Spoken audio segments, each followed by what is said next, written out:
Blank check with Griffin and David. Blank check with Griffin and David. Don't know what to say or to expect.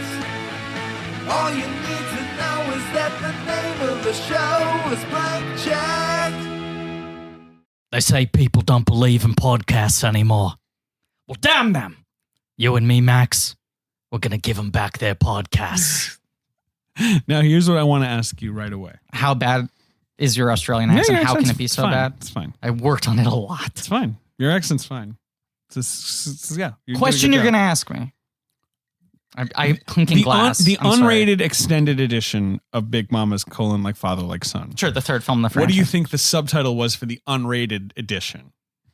You know how it's sort of like, yes, of course. Too hot for school. Unrated and out of control. Right, exactly. Right. Let me tell you, it's 6 minutes longer. It's 6.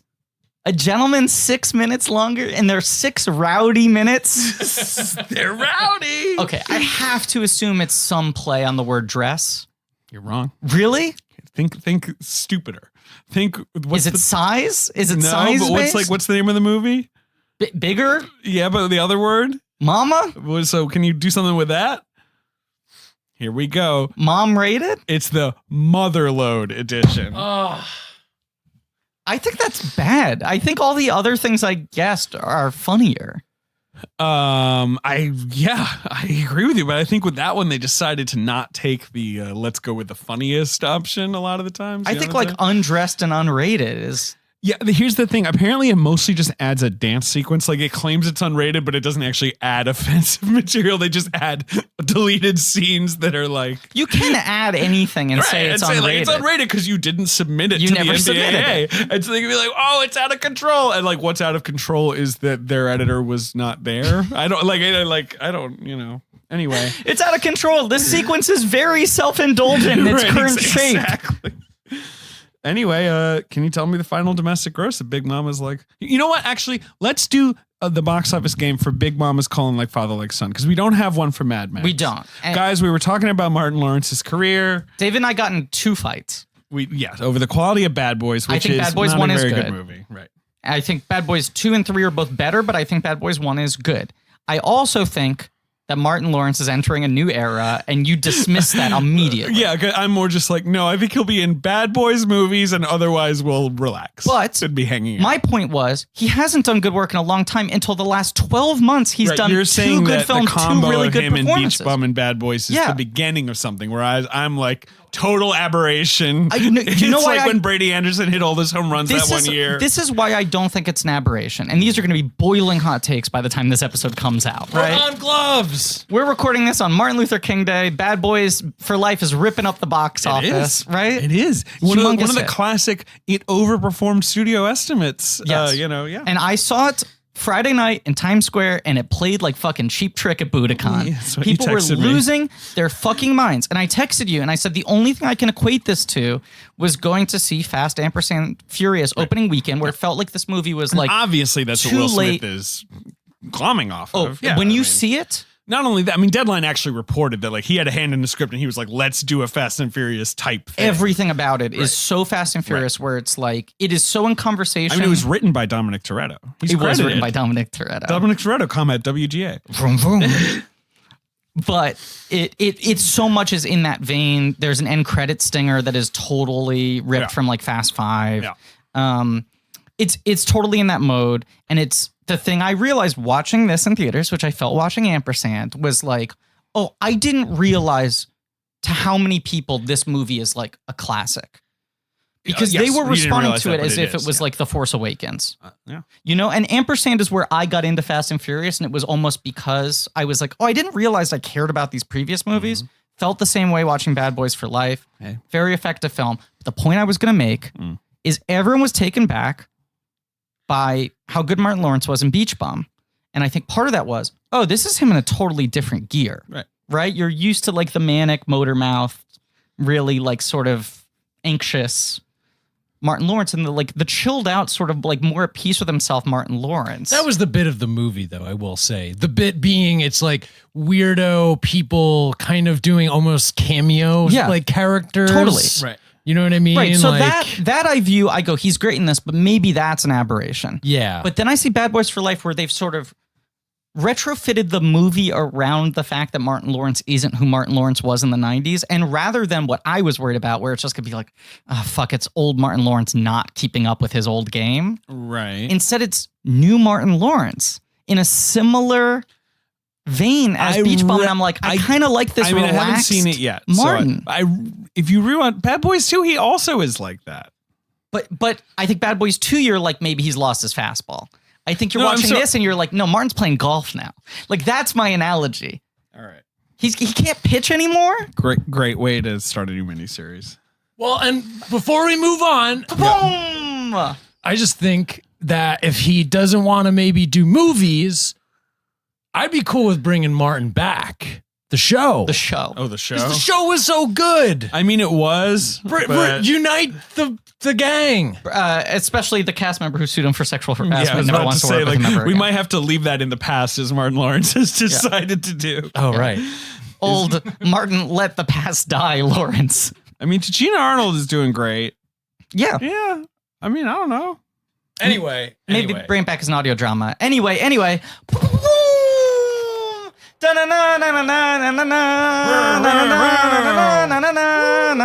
New miniseries. Miniseries. Yeah. Hello, everybody. This is Blank Check with Griffin and David. I'm Griffin. I'm David Sims. And this is, of course, a podcast about filmographies. Directors who have massive success early on in their career are given a series of blank checks, so to speak, to make whatever crazy passion products they want. Right. And sometimes those checks clear, Right. and sometimes they bounce. Vroom, vroom. Sure. Vroom. This is a miniseries on the films of George Miller. Yes.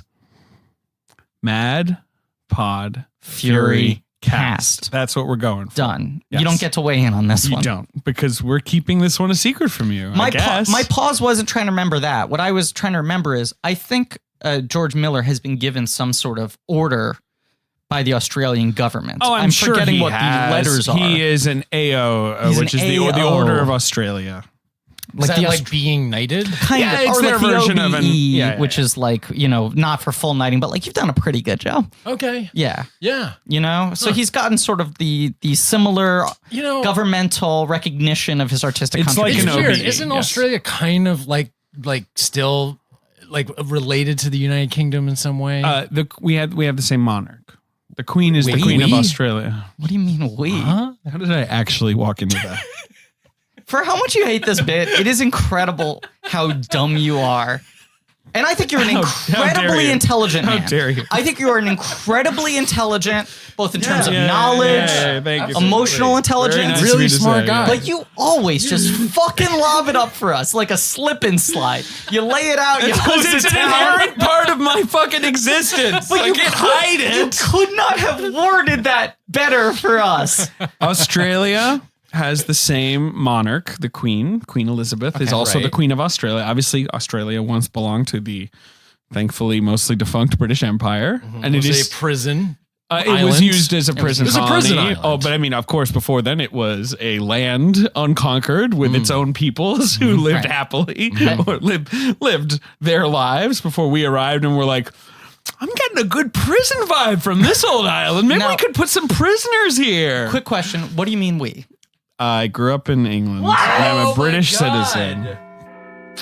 I should say, I think the Dutch arrived in Australia first. I don't actually know all of its colonial history, but you know, anyway, it is kinda it is crazy, part though. of the Commonwealth, which is like the group of nations that is governed Got the by queen, the Queen on that. That's on that money. It's kind of crazy how the UK just rolled in and we're like, nah, this isn't a country anymore. This is just a UK spinoff. It's You don't get to have your own country anymore. This is now just called UK : jail, as if it was like CSI Miami. it is.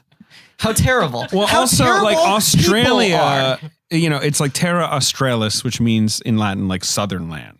And it was just, they were just like, what should we call it? They're like, I don't know, southern island, southern land. Is that fine? And everyone was just like, yep, sounds good. Okay, High also- five. Can you bring over 10,000 prisoners? People are so bad. Like, can we turn this into the planet from Alien 3?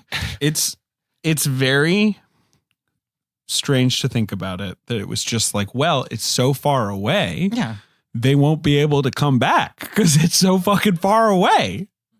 So, like, option chose. Like, let's not even figure out what else we could do in this place. When you start digging into that history too, it gets so bad. Oh, it's terrible. Because then it was all these men, and they needed something to do, or they were going to revolt, and so then they started sending, like, is concubine like inappropriate to say, but I guess that's essentially what it was. One of my favorite movies of 2019, The Nightingale, yes, very much Jennifer about Kent, is a film that is a really excellent film about sort of the ghosts of colonization. I believe, is that set in Tasmania? I believe it is. I need to. I think it is. I think it's that's in Van right. Diemen's Land. Yes. Yes. Yeah. But it is a very parallel. Yeah. Yes. Okay, now before we get into Mad Max, just had this thought. Sure. I've been getting down with my man Paul Hollywood on the reg. Okay. You tried to bring up Paul Hollywood on another podcast. I remember this, and we were so deep in other that we were like, Ben, what? No, we can't bring in Paul Hollywood.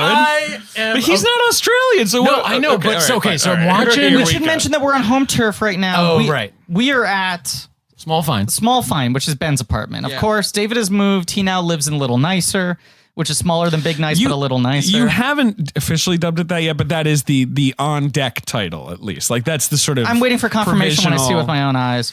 Ben, of course, lives in Small Fine. I live in Medium Messy, and that it's pretty well sized. It's too messy for me to ever allow anyone to come over. I have shot down 2 different records. I wonder if I'll ever Maybe at some point. The other question: will I ever get shelves? I don't know. You can hire someone to just handle it for you. I know. That's sort of, I've been working towards that. Yeah, just a contractor. Yeah. Just get someone in for a day. I don't know. Yeah. I know a guy. I think I found a guy. Okay. It's just hard to talk to people Oh, sure. when there's not a mic around.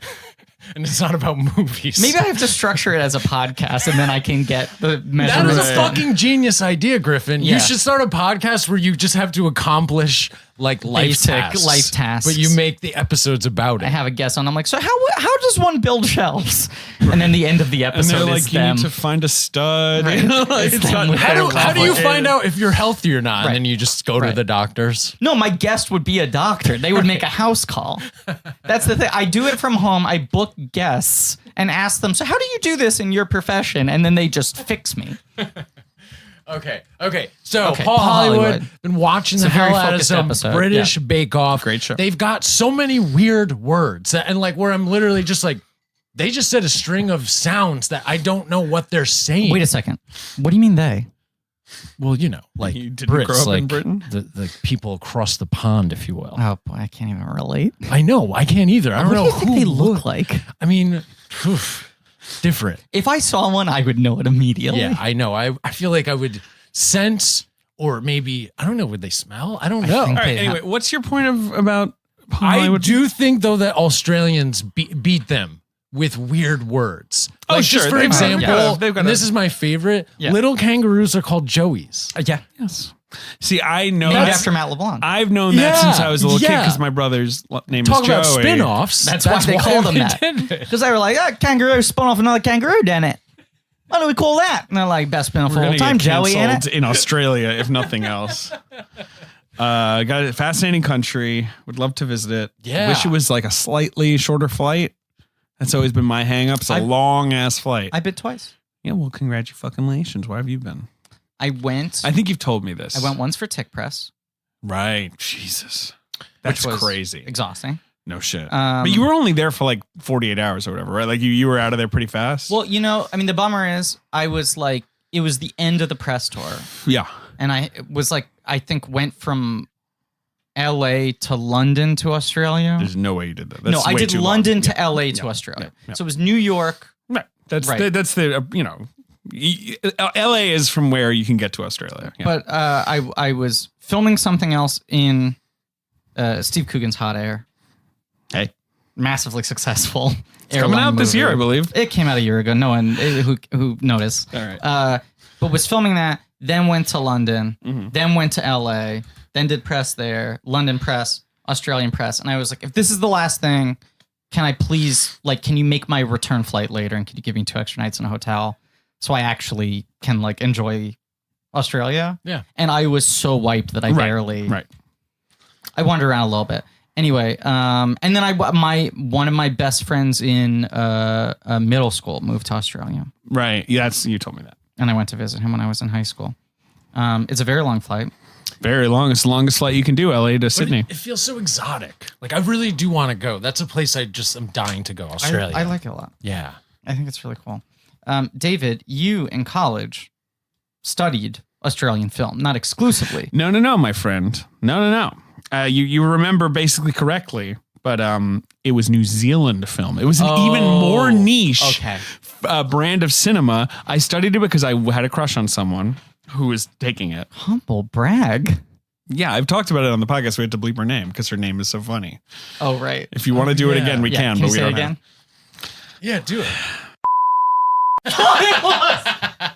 I wanted to make sure I wasn't remembering it. Who I believe is now married and has changed her name. But And anyway. I want to make something very clear without giving any greater clues. We're not laughing at her name like, that name's stupid. No, it's not a stupid name. It's just hilarious and very apropos that I would have had a crush on someone named that. It is the funniest name for David to have a crush on. Let's put it that way. Did she marry into the family? No, Well, you have to bleep you have to that out, bleep too. that because that gives it away. Yeah. You have to bleep that, but that's also really funny. You're right.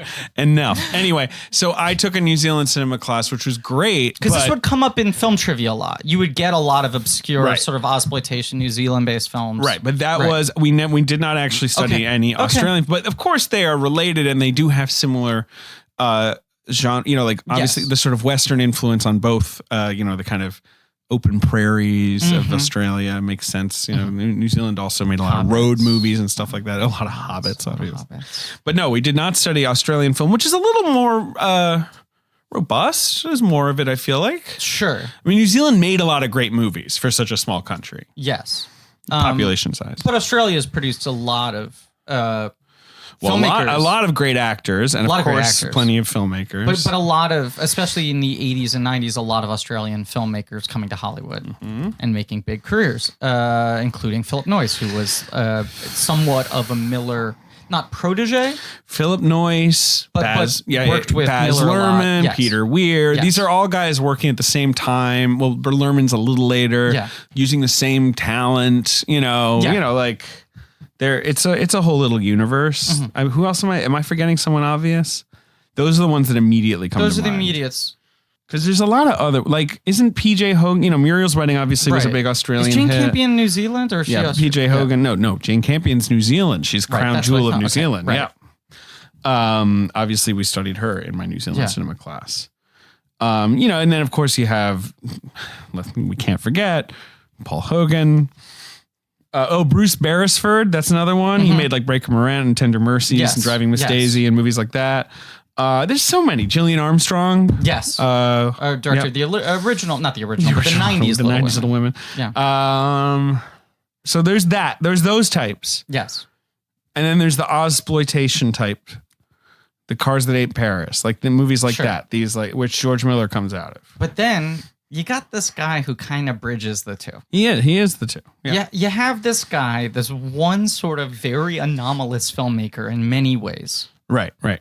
Who is a Greek immigrant, first generation Australian. Oh, sure. Right. Yeah. With three brothers. Mm-hmm.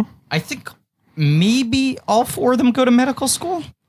That might be. But George Miller certainly goes He to has a medical twin brother. They Yes. both went to medical school. Right. One of his younger brothers becomes his pretty permanent producing partner for the last 15 years. And the fourth brother also worked with him on the early films. Interesting. I believe you. I believe at least one of his brothers also went to medical school. But his dad, you're right, was from Kytheria in Greece. His name was Dimitri Milotis, and they anglicized that to Miller. And then the mom was also Greek refugees from Anatolia, disrupted in the 20s by the population exchange, and they moved to Australia, which was, I think, a country where it's like the great unknown. Let's go make a life, right? The other side of the world. Now, there's one thing I couldn't figure out, and I kept on looking for any anecdote about what the activation moment is. But when he goes from being a medical student and a doctor to starting to make experimental films on the side. It sounds like he was making short films while he was in medical school. He made a 1-minute short that won some student competition. Then he went to a film workshop at Melbourne University. Right. That's when he starts to get more That's where he meets Byron Kennedy. Right. And that's all while he's still in medical school. Yeah. He graduates. He completes his residency in 1972. And that year they found Kennedy Miller, the production company. And so, his first work was Violence in Cinema Part 1. Which I desperately tried to find, but is a 20-minute short film that starts out as a sort of like academic lecture on the nature of violence in films, where he's showing like clips and talking about the way we process violence. And then the film is this meta thing where then violence starts happening to the professor. Right. And people were so freaked out by it. They thought it was real. They thought it was a documentary. They thought it was like a snuff film. It has sort of a snuff film vibe. Right. And it had this very controversial reputation. It played at a bunch of festivals, but it gets distribution from an Australian distribution company. And they say, and he didn't even realize distribution was a thing. He didn't realize there was a pathway to be able to make films. It seemed like a very unattainable thing. And they said, if you had a feature, we would distribute that too. And the origin of Mad Max is in 1971, this distribution company, who I'm forgetting the name of, say to George Miller and Byron Kennedy, if you had a feature, we would distribute this. And 8-9 years later, they come up with Mad Max. And for a movie that feels so much I'm trying to find the name, like two guys going, let's just make a movie tomorrow. Not that you could set it up overnight, but Mad Max is so primal and so spare that it feels like something that they rushed to the finish line. We pushed back the recording of this episode because I found in my Mad Max box set, there is a 2-hour and 40-minute documentary. I have this. Is the Blu-ray box set? I have that one with 8 discs. Okay. There's the High Octane collection. That's the one I have. Okay. Yeah. So that's the one where there's a DVD. It is in standard def. Oh, for the extras, you mean? Yeah. Right, yeah. And it's its own disc, and it's called The Madness of Max, and it's 2 hours and 40 minutes just on the first movie. Cool. Which I have watched very freshly. But why is it high octane? Can you watch it really fast? Well, you can. Okay. That's an option. Cool. The actual answer is they released a box set after Fury Road where they were like, finally, they're all together, and they left off a bunch of special features. So then they re-released it 6 months later, and we're like, never mind, here's the actual one. And it still feels like it's not as good and comprehensive as it should be. Well, because there's tricky rights with I forget. There's something weird about it. The first one is the one that MGM has stake in. Yeah. The other 3 are owned by Warner Brothers, at least in terms of distribution. Yeah, they are. But I think it feels like they've never gotten the proper restorations they deserve. This one is the rawest looking. Yes. Yeah. Ding dong, ding dong, ding dong. Oh, the door is doorbell. Okay, we still got a doorbell. Yeah, let me go get the door in the studio that we are both in at the same time. Let me go get this. Creak. Crumb. Crumb. Crumb. Hello. It's clobbering time. Oh, the thing, Ben Grimm. Where are those crumb bums from Yancey Street? Oh, no, God, don't get hung up on Yancey Street right now. You got to socially distance. Crumb bums. You got to stay away from the gangs on Yancey Street. You got to stay inside, Ben. They made fun of me. They called me soft. They tell you to go cram it with walnuts? Yeah, they told me to go suck a lemon, and I told them, it's clobbering time. Well, it's nice to see you, Ben Grimm of the Fantastic Four, and I'm sorry that the Yancey Street gang has been yanking your chain. Is there anything else you wanted to talk about? Yeah. Is this a safe space? Can I open up to you guys? It's the safest space. It's absolutely a perfect place to just have a chat about anything that's on your mind.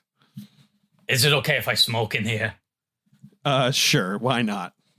Okay, let me light up a cigar. Do you remember earlier when I told you that the Yancey Street gang called me soft? I do. Well, it hit hard because I've been experiencing some performance issues lately. Oh, the kind of issue that guys don't really like to talk about. Despite my rocky exterior, ironically, my penis has been flaccid. Well, 40% of men by age 40 do struggle from not being able to get and maintain an erection, so it's not that unusual, Ben. And I gotta be like at least 40 at this point, right? I'd even say maybe 42. Yeah, I mean, the sort of floating timeline of comics makes it a little hard to guess your age, but you've been around for a while. But I'm saying I got the spirit of a 42-year-old. I'm not talking about when I was created. I understand, but here's the thing. You don't have to turn to weird solutions like, I don't know, the evil inventions of Victor Von Doom, or do nothing. You can just turn instead to medicine and science. You can go to forhims.com. It's a one-stop shop for hair loss, skincare, and sexual wellness for men. Because I want to have sex with my blind girlfriend. I love her. Yeah, of course, Alicia Masters. Well, Hims will I think will she's my connect wife you. now. Sure, fair enough. I'm not sure where the canon's at, but Hims is going to connect you with real licensed doctors and FDA-approved pharmaceutical products that will help you treat ED. They have well-known generic equivalents to name brand prescriptions that can help you combat ED, backed by science and made more affordable. And you don't have to worry about multiple in-doctor office visits right now. There's no painful injections like other treatments. It's so easy. You said they do skincare as well? They do. They do skincare. They do hair care, things like that at forhims.com, all over the internet. Hair doesn't relate to me that much. Do they sell rock polish? That one, I think you're going to need to check the website. I'm not sure. A specialist. Okay, I might have to go to a specialist for that. But it sounds like they're covering the other thing. You're going to need to answer some questions about your medical history and chat with a doctor for confidential review. Everything is shipped directly to your door. It's erectile without the dysfunction. Questions about my medical history? That might take a while. It's true. I mean, not everyone has been inside Ego the Living Planet. Right. I mean, for everyone else, it sounds like that's a pretty easy and painless process. But for me, boy. Try Hims today by starting out with a free online visit. Go to forhims.com/blank. That's forhims.com/blank. forhims.com/blank. Prescription products are subject to doctor approval and require an online consultation with a physician who will determine if prescription is appropriate. See website for full details and safety information. This could cost you hundreds if you went in person to the doctor's office or pharmacy. Just remember, that's forhims.com/blank. But they are not subject to Dr. Doom approval. No, of course not. So how did he get the name Hollywood? Did he pick it? I believe. Does he come from the Hollywood family? Insanely, it's his name. That's ridiculous. Is it Paul Hollywood again? Yeah, his dad is John Hollywood. It says just like, no, that can't be real. It is, and he's just from like Cheshire or something. He's just like an English kid. Because on his Wikipedia, he was from, on like, like the a Northwest. genealogy or tracing your roots kind of show on BBC. I'm like, did they address the fact that his last name is Hollywood? I mean, but like, what is the etymology of Hollywood? Like, is it just a wood of holly trees? Like, it's not that complicated. Well, it was, as we all know, it was originally called Hollywood Land. Well, the real estate that the thing is marking was called Hollywood Land, but the neighborhood had been called Hollywood before. Really? Yeah. Mr. Hollywood over here. They built that, like, it was called Nopalera, which means cactus field, I think, or something like that. Before we fucking showed up and we're like, great place to make movies. This is Movie Town. Wait a second. I'm sorry. What do you mean we? White people. Oh. That one ain't a spoiler, guys. Okay. No, I don't. I don't know it why his reminded name's me Hollywood. of how he came up. Reminded me of Bigelow. In that it was like an academic approach to sort of violence in cinema. Very much. I was think going to make that's the key same to him comparison. is that he's very academic. Yeah. And much like Bigelow, it's like he's a guy who starts out sort of deconstructing the thing. Sure. And then figures out how to make. He's very academic, but he makes violent genre movies. Right. Because he's like, but that's how you get seen. Right. Well, but here's the other part of it. The other part of it is he was in medical school. He was dealing with horrible That's accidents. the Verhoeven-y kind of thing, That's where the he's like, he's got the Verhoeven weird, creepy, like, Right. yeah. And not in the way where he was like desensitized to it, like Verhoeven, where it's like none of this matters. It's the opposite thing almost, where he spent so much time looking at injuries and dealing with the repercussions of accidents people had. And so much of Mad Max comes out of like his sort of perverse fascination seeing the aftermath of car accidents. You know, and also working with other people, you know, ambulance drivers, people who are telling him accounts of what they found, what states people were in, having to stitch people up. I mean, all these sorts of things. He was, you know, in addition to sort of his fascination with violence, not as much as the act of violence as the actual effect that violence has on a human body. He also just sort of couldn't get over having to deal with the business end of car accidents. The idea that people are putting themselves in such dangerous situations all the time. You know, and he made this point, I think Byron Kennedy, this documentary is actually really good. I believe a little basic in terms of how it's constructed, but it's so comprehensive. It's just kind of taking you through every step of it, right? Yeah. And every like chapter heading has like, and then there's like graphics of like new words popping up, like driving onto the screen saying like post-production. Right, I get you. With burnt rubber underneath. Right. But they have all these really good audio recordings of Byron Kennedy talking because Byron Kennedy tragically died in a 83? helicopter accident, I believe 83, yes. Helicopter crash. Don't get in those things. Do not. But this was sort Unless you're What's Her Pants from Uncut Gems, then you got to. Julia Fox. Right. I mean, I couldn't remember the character's name, but I believe her character's name is Julia. I think you're right, yes. This was the point I was going to make. And I forget whether it's Byron Kennedy or George Miller who says this in the documentary, but the thing that they were so obsessed with was it's crazy how much damage a car can cause. Right. How much damage you can cause to someone else, how much damage you can cause to yourself. Yeah. All of this, it happens on a pretty regular basis. Yeah. At this time in Australia, it was happening a lot. And people aren't afraid of them. Right. On a day-to-day basis in the way they should be, in the way that they are of other things. Griffin is making, I mean, this is speaking to Griffin. But, very afraid of cars. This is why I love the Mad Max films. Right. But the idea, like, you know, you go like, oh, helicopters, obviously don't get in a helicopter. That's what happens. But cars don't have that kind of stigma around them, despite how high the stakes truly are. Even if the odds aren't overwhelming, it's still high stakes and a uncomfortably high probability. So he's stewing on all of that. He's stewing on the way the violence is depicted in films, and he's stewing on sort of the American cinema. And that Australian film either seems to be really sort of trashy exploitation stuff, gonzo stuff, or is fairly sort of like highbrow Tony art movies. Right. Yes. It's kind of more BBC-esque fare. Yeah. When did Walkabout come out? What a great movie. I believe it's 1972. It's a great book too. I highly recommend reading the book. 1971, I'm sorry. That's Nicholas Roeg. That's another, you know, he's British. Yeah, he's not Australian. That's a great film about Australia, but not made from the Australian film industry. But that is part of the earlier like quote unquote Australian new wave, right? Stork, which has what's his pants? Bruce Spence. That's one of those. Oh, you mean the gyro captain? Exactly. Tion Meadon from Revenge of the Sith. What an interesting trivia fact. But like what Peter Weir does once Mel Gibson becomes big, doing like Gallipoli and You're Living Dangerously and all those films are like sort of more what comes out of Australia and carries over. Right. Yeah. You're Living Dangerously is so good. Yes. Peter, why don't we do him? Peter Weir? He was on the bracket last year. He was, I know but you he love got thumped. I love him so much. I love him. He's a weird one. Sure.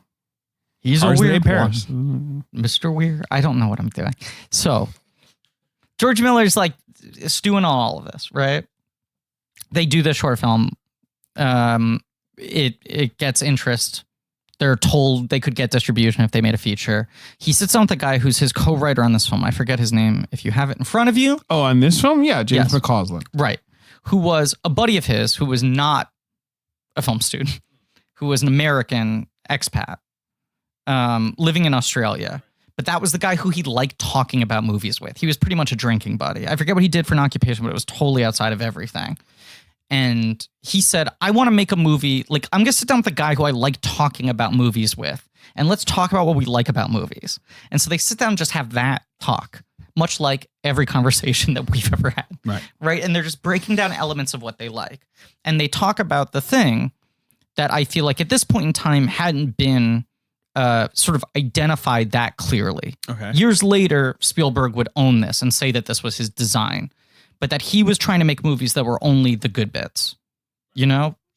He always said that about Raiders of the Lost Ark, that he and George Lucas said, what if you could make a movie that was just the most exciting scenes in every other movie without the boring shit in between?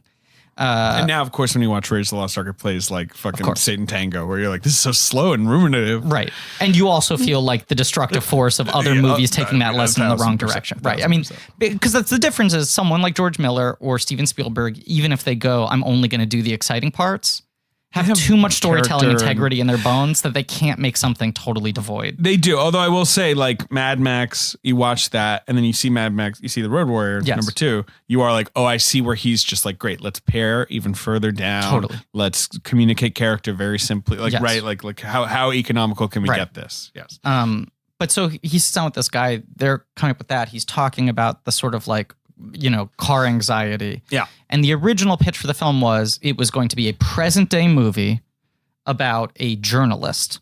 It almost sounds a little bit Nightcrawler-esque about someone who's following the aftermath of the car crashes to report on them. That is a little Nightcrawlery. So he goes about writing that. He works on that for like 6 to 9 months and is like, fuck, this doesn't work. It should be a cop. It should be someone who's chasing after, trying to prevent it, trying to like, sort of control this. Works on that for 6 to 9 months.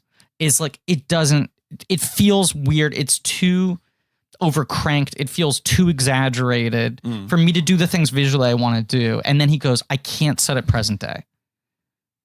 So it's like a 3-step process with 2 failed screenplays where it was like, first I need to figure out what this guy's relationship is to the auto destruction. And then it was, you know what? I need to make a world around this so I can get the energy in my head. So he's drawing from there had been a big oil crisis in Australia in 1973. And like that had caused all these riots and these fights at gas stations and stuff like that. So they're like, oh, okay, let's talk about peak oil, right? The world running out of energy, the world, right? The apocalypse. But for a movie that you could believe watching it, like, oh, this was a byproduct of like Rocky style, him locking himself in a room for 3 days and banging the whole script out. That the first draft was like some vomit. Years for them to develop, raise the money.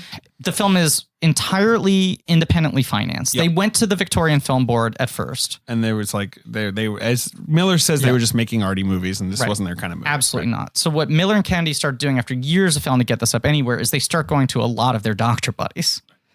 And they raised the movie through independent capital, $400,000. I believe they also did like emergency medical calls themselves. Yes. And like Miller would be the doctor and Kennedy would drive the car and they would raise independent funds that way. Yeah. It cost, they're both still working as doctors. I believe it cost... Or not Kennedy, but Kennedy was driving him. Yeah. But I believe the movie cost like 400 Australian... Yes. Or 400,000 Australian dollars. Yeah. And it was totally independent. By the time they get all the money, the Victorian Film Board comes back to them and offers to put up the money. Right. And at that point, they said, like, we've gotten this, and now we have no oversight. Yeah, we can do whatever whatever they realized we've sort of circumvented the system. It took us a long time. Yeah.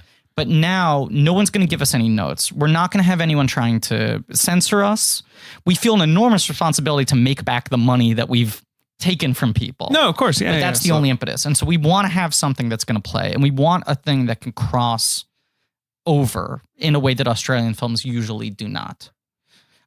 His script is 260 pages long. That's crazy. But whatever. Now, what's nuts is very often it's like, oh, there was never like a shooting draft. We talk about this when people go like, the first draft was 500 pages. And you're like, you vomited out 500 pages. Right. That wasn't a draft. Dealt with it. Right. By all accounts, that 260 page draft is essentially what they shot. But it is because, and it's not that they cut stuff out. It is because he was so verbose in describing every single element. I believe also when they were, because they had like storyboarded lots of it when they were raising the money, they were like, here's what it's going to look like. They had a lot of they put a lot of effort into what it would look like. And that was like a little bit of naivete. Probably the only way you could make this fucking movie. That's the thing. With no money. On one hand, it's naivete to be like, no one wants to read this much.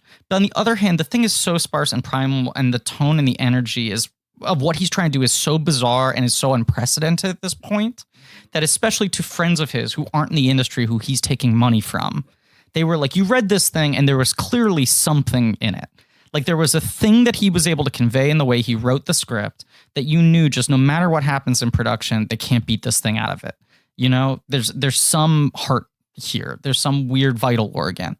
So yes, they have the money. They go hire a casting director and go, look, we don't have any money. Who are the people coming out of drama school? There was that. That's how they found Mel, right? And Bisley, is that his name, plays Goose? Yeah, Steve Bisley. Right, who was Mel Gibson's best friend. And the urban legend is always that Mel Gibson wasn't even an actor and he didn't even want to be in the movie. Yeah, he his, showed like, up giving someone a roommate ride. right, exactly. Which right. I think it is true that he was not called in at first and he gave Bisley a ride, but he was a drama student. Yeah, he was, and they were looking for spunky young guys. Well, and I think Mel is probably canny enough that he knew, but the big part of the urban legend is he'd gotten in a bar fight the night before, and so he walks in looking like shit. Right. And immediately they were like, this guy feels dangerous. Judy Davis, apparently, the well-known actress now, Yes. auditioned and was passed over, but Miller says that's not true. She was just hanging out with Mel Gibson and like she didn't audition. Yeah. It does seem like one of those movies where everyone probably has a story with like, I definitely was in the running, like whatever. But it is a thing where they're mostly pulling from like Australian theater and Australian drama school as opposed to. But a lot of the cast is from a movie called Stone. Yes. An exploitation biker movie that Miller adores, that Quentin Tarantino adores. That Hugh B's current. Hugh Keysburn. Jesus Christ. And Roger Ward and Vincent Gill. Like a lot of people who are villains in this had been in that. And so Miller was like, well, that's the vibe. It's like a biker movie. Yeah. That's the vibe I want. So you're going to be great. Hugh Keysburn was like a Shakespeare Company guy. And I think continued to be. Yes. Like after this. But they showed this in the documentary. He did a production, a like very popular, impactful production of Streetcar Named Desire, where he played Stanley Kowalski, where they show the photo. Sure. And you wish you could fucking see that. Right. And his Blanche was Jackie Weaver. Hey. They don't call it out, but they just show a photo of like the playbill, and it's fucking Toe Cutter and Smurf from Animal Kingdom doing Streetcar together, which must have been. Have you seen Animal Kingdom? It's No. a real Ben movie, Australian mob movie. Okay. Oh, Ben Mendelsohn and Animal Kingdom. Jackie Weaver. Shit. That's when Ben Mendelsohn. That was when he Gets breaks plucked. out. And then, of course, they turned it into everybody's favorite TNT show that's fully on the air. It's season 5. How many seasons they made? 3, 4? I want to say maybe a 4th is coming, like 3 or 4. Let's see. 4 seasons. 4 seasons of the Animal Kingdom. It's TV been show. renewed for a 5th.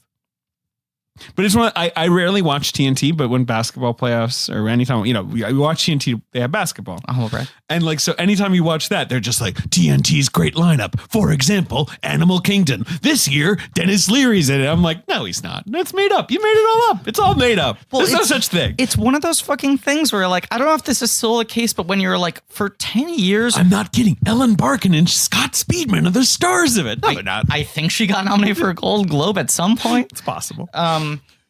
I believe Ellen Barkin is Smurf is correct, the but I Jackie believe Weaver. she's no longer on the show. I think that a lot of them are now dead. Yes. Because, in They the kill them Animal all. Kingdom, sometimes, Growl. right. Dennis Leary will come for you. But is Dennis Leary playing the Guy Pearce character? Maybe I don't know. She did not get a Gold Globe nomination. Are you sure? Yeah, you were shooting too high. It's gotten 2 Saturn nods Oh, and 1 motion picture sound editor nod. That's it. Those are its awards. what I was gonna say is it's that stat, which I don't know if it's still the case, but that for like 10 plus years, USA was far and away the highest rated cable channel. Oh yeah, because they had Burn Notice. All these shows that like fall into this In category. plain sight. That doesn't exist. Do you know The anyone one who's with watched the this? Royal Pains? Yeah. Now, the thing about Royal Pains. These guys are Royal Pains. Yeah. Yeah. And Political Animals, the lowest rated show That in the one didn't history of make- USA. That one, unfortunately, didn't stretch it out. Go Yeah. on. What's up? Yes. Okay. So Hugh Barnes comes out of The RSC. Right. Hugh Keysburn. Jesus Christ. Hugh Keysburn. Keysburn. Who, of course, plays Toe Cutter in this. Yes. And then will eventually show up as Immortan Joe. Morton Joe. Yeah.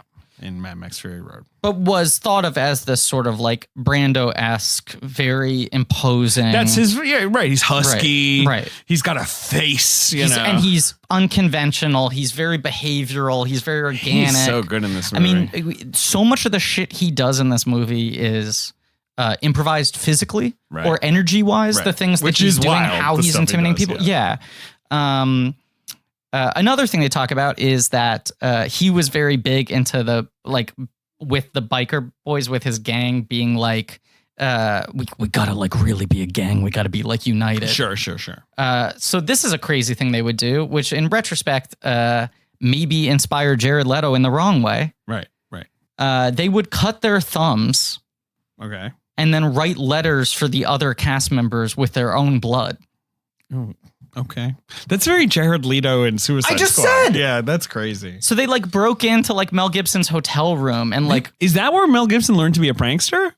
maybe. Because until he was an anti-Semite, a Yes. famous drunk anti-Semitite wife harasser and racist, famous goofer. it was like Mel Gibson likes to put a cigar in his ass and take a picture of it or whatever. And it was just like, oh, great. You Yeah. know, like just like the 90s, it was just like, can we get in that he's a notorious prankster? You know, like in any puff piece.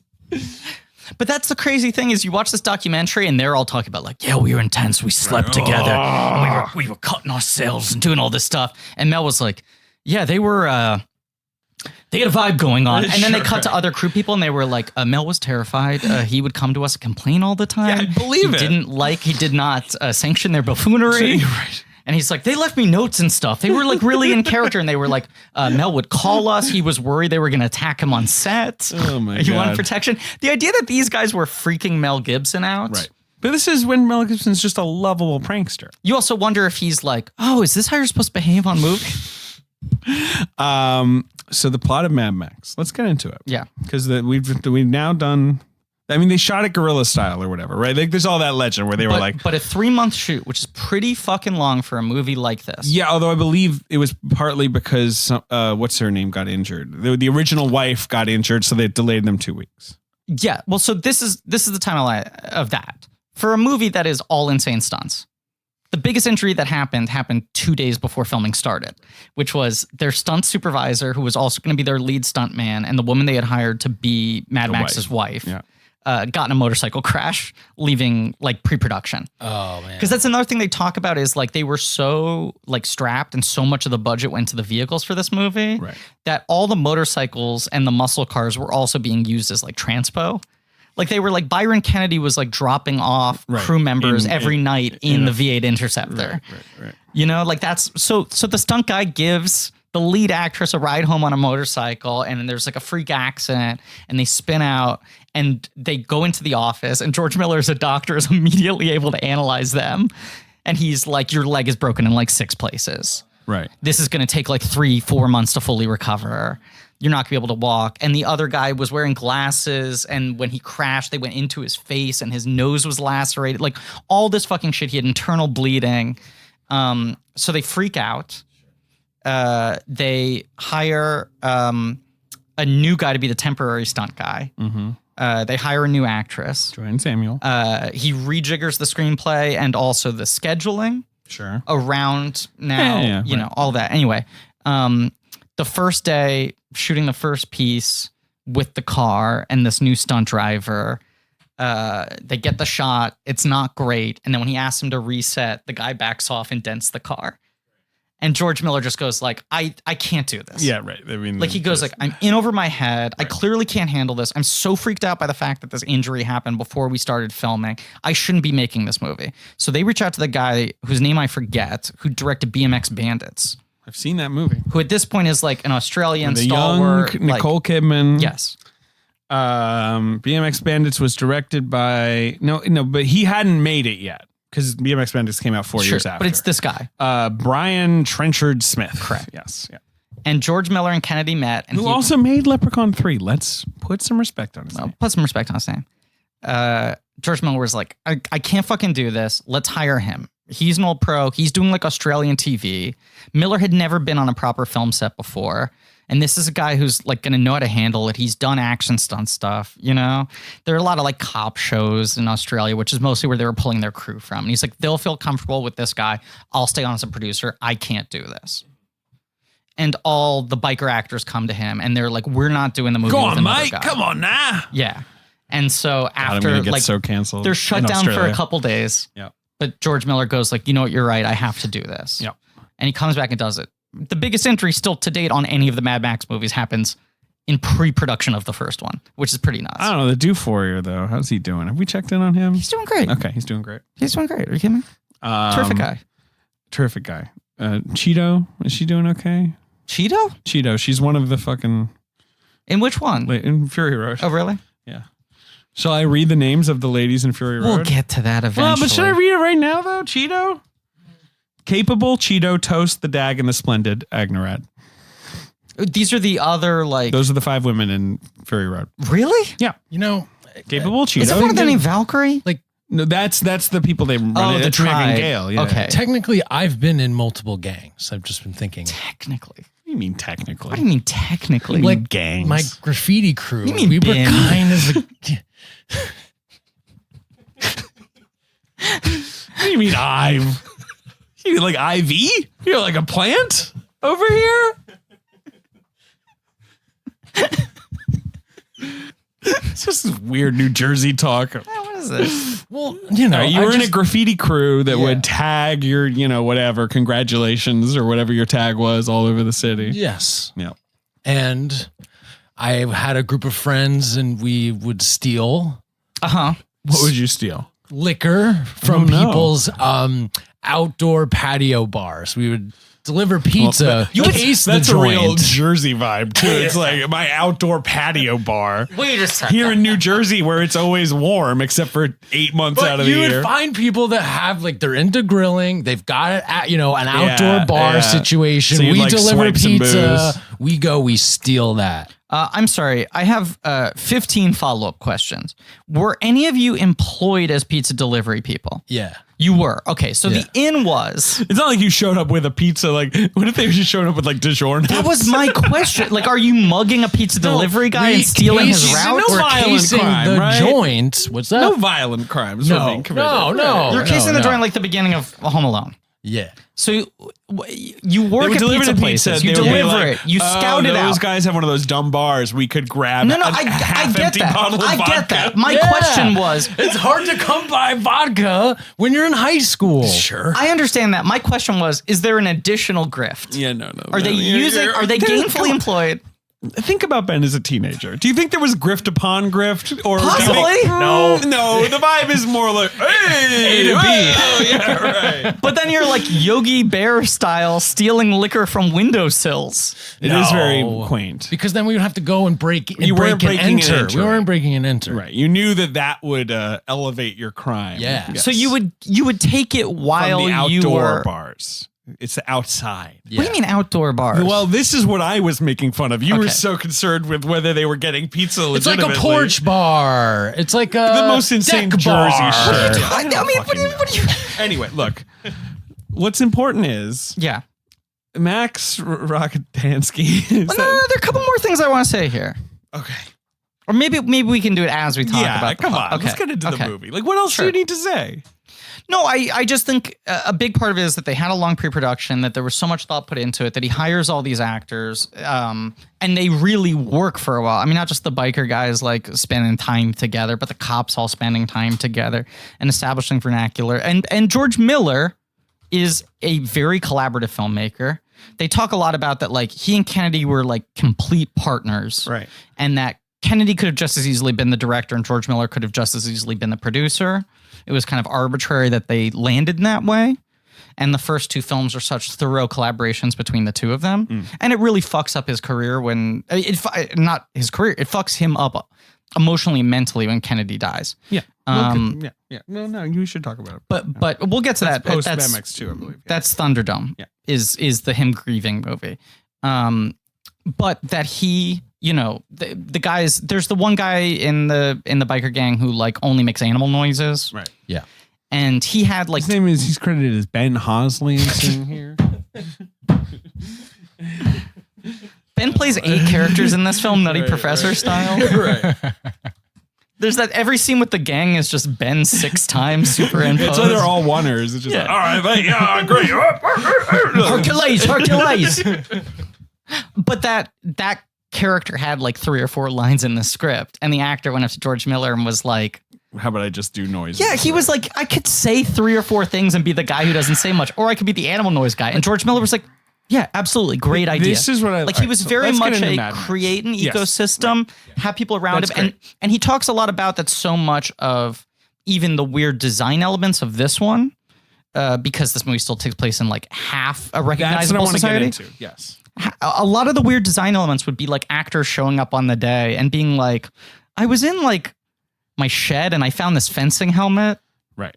could I throw this on the set or wear this in this scene? Like the weird jambalaya of all these different like objects and costume pieces.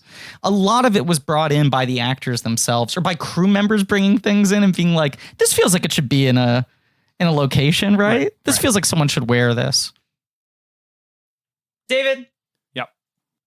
I don't know if you know this.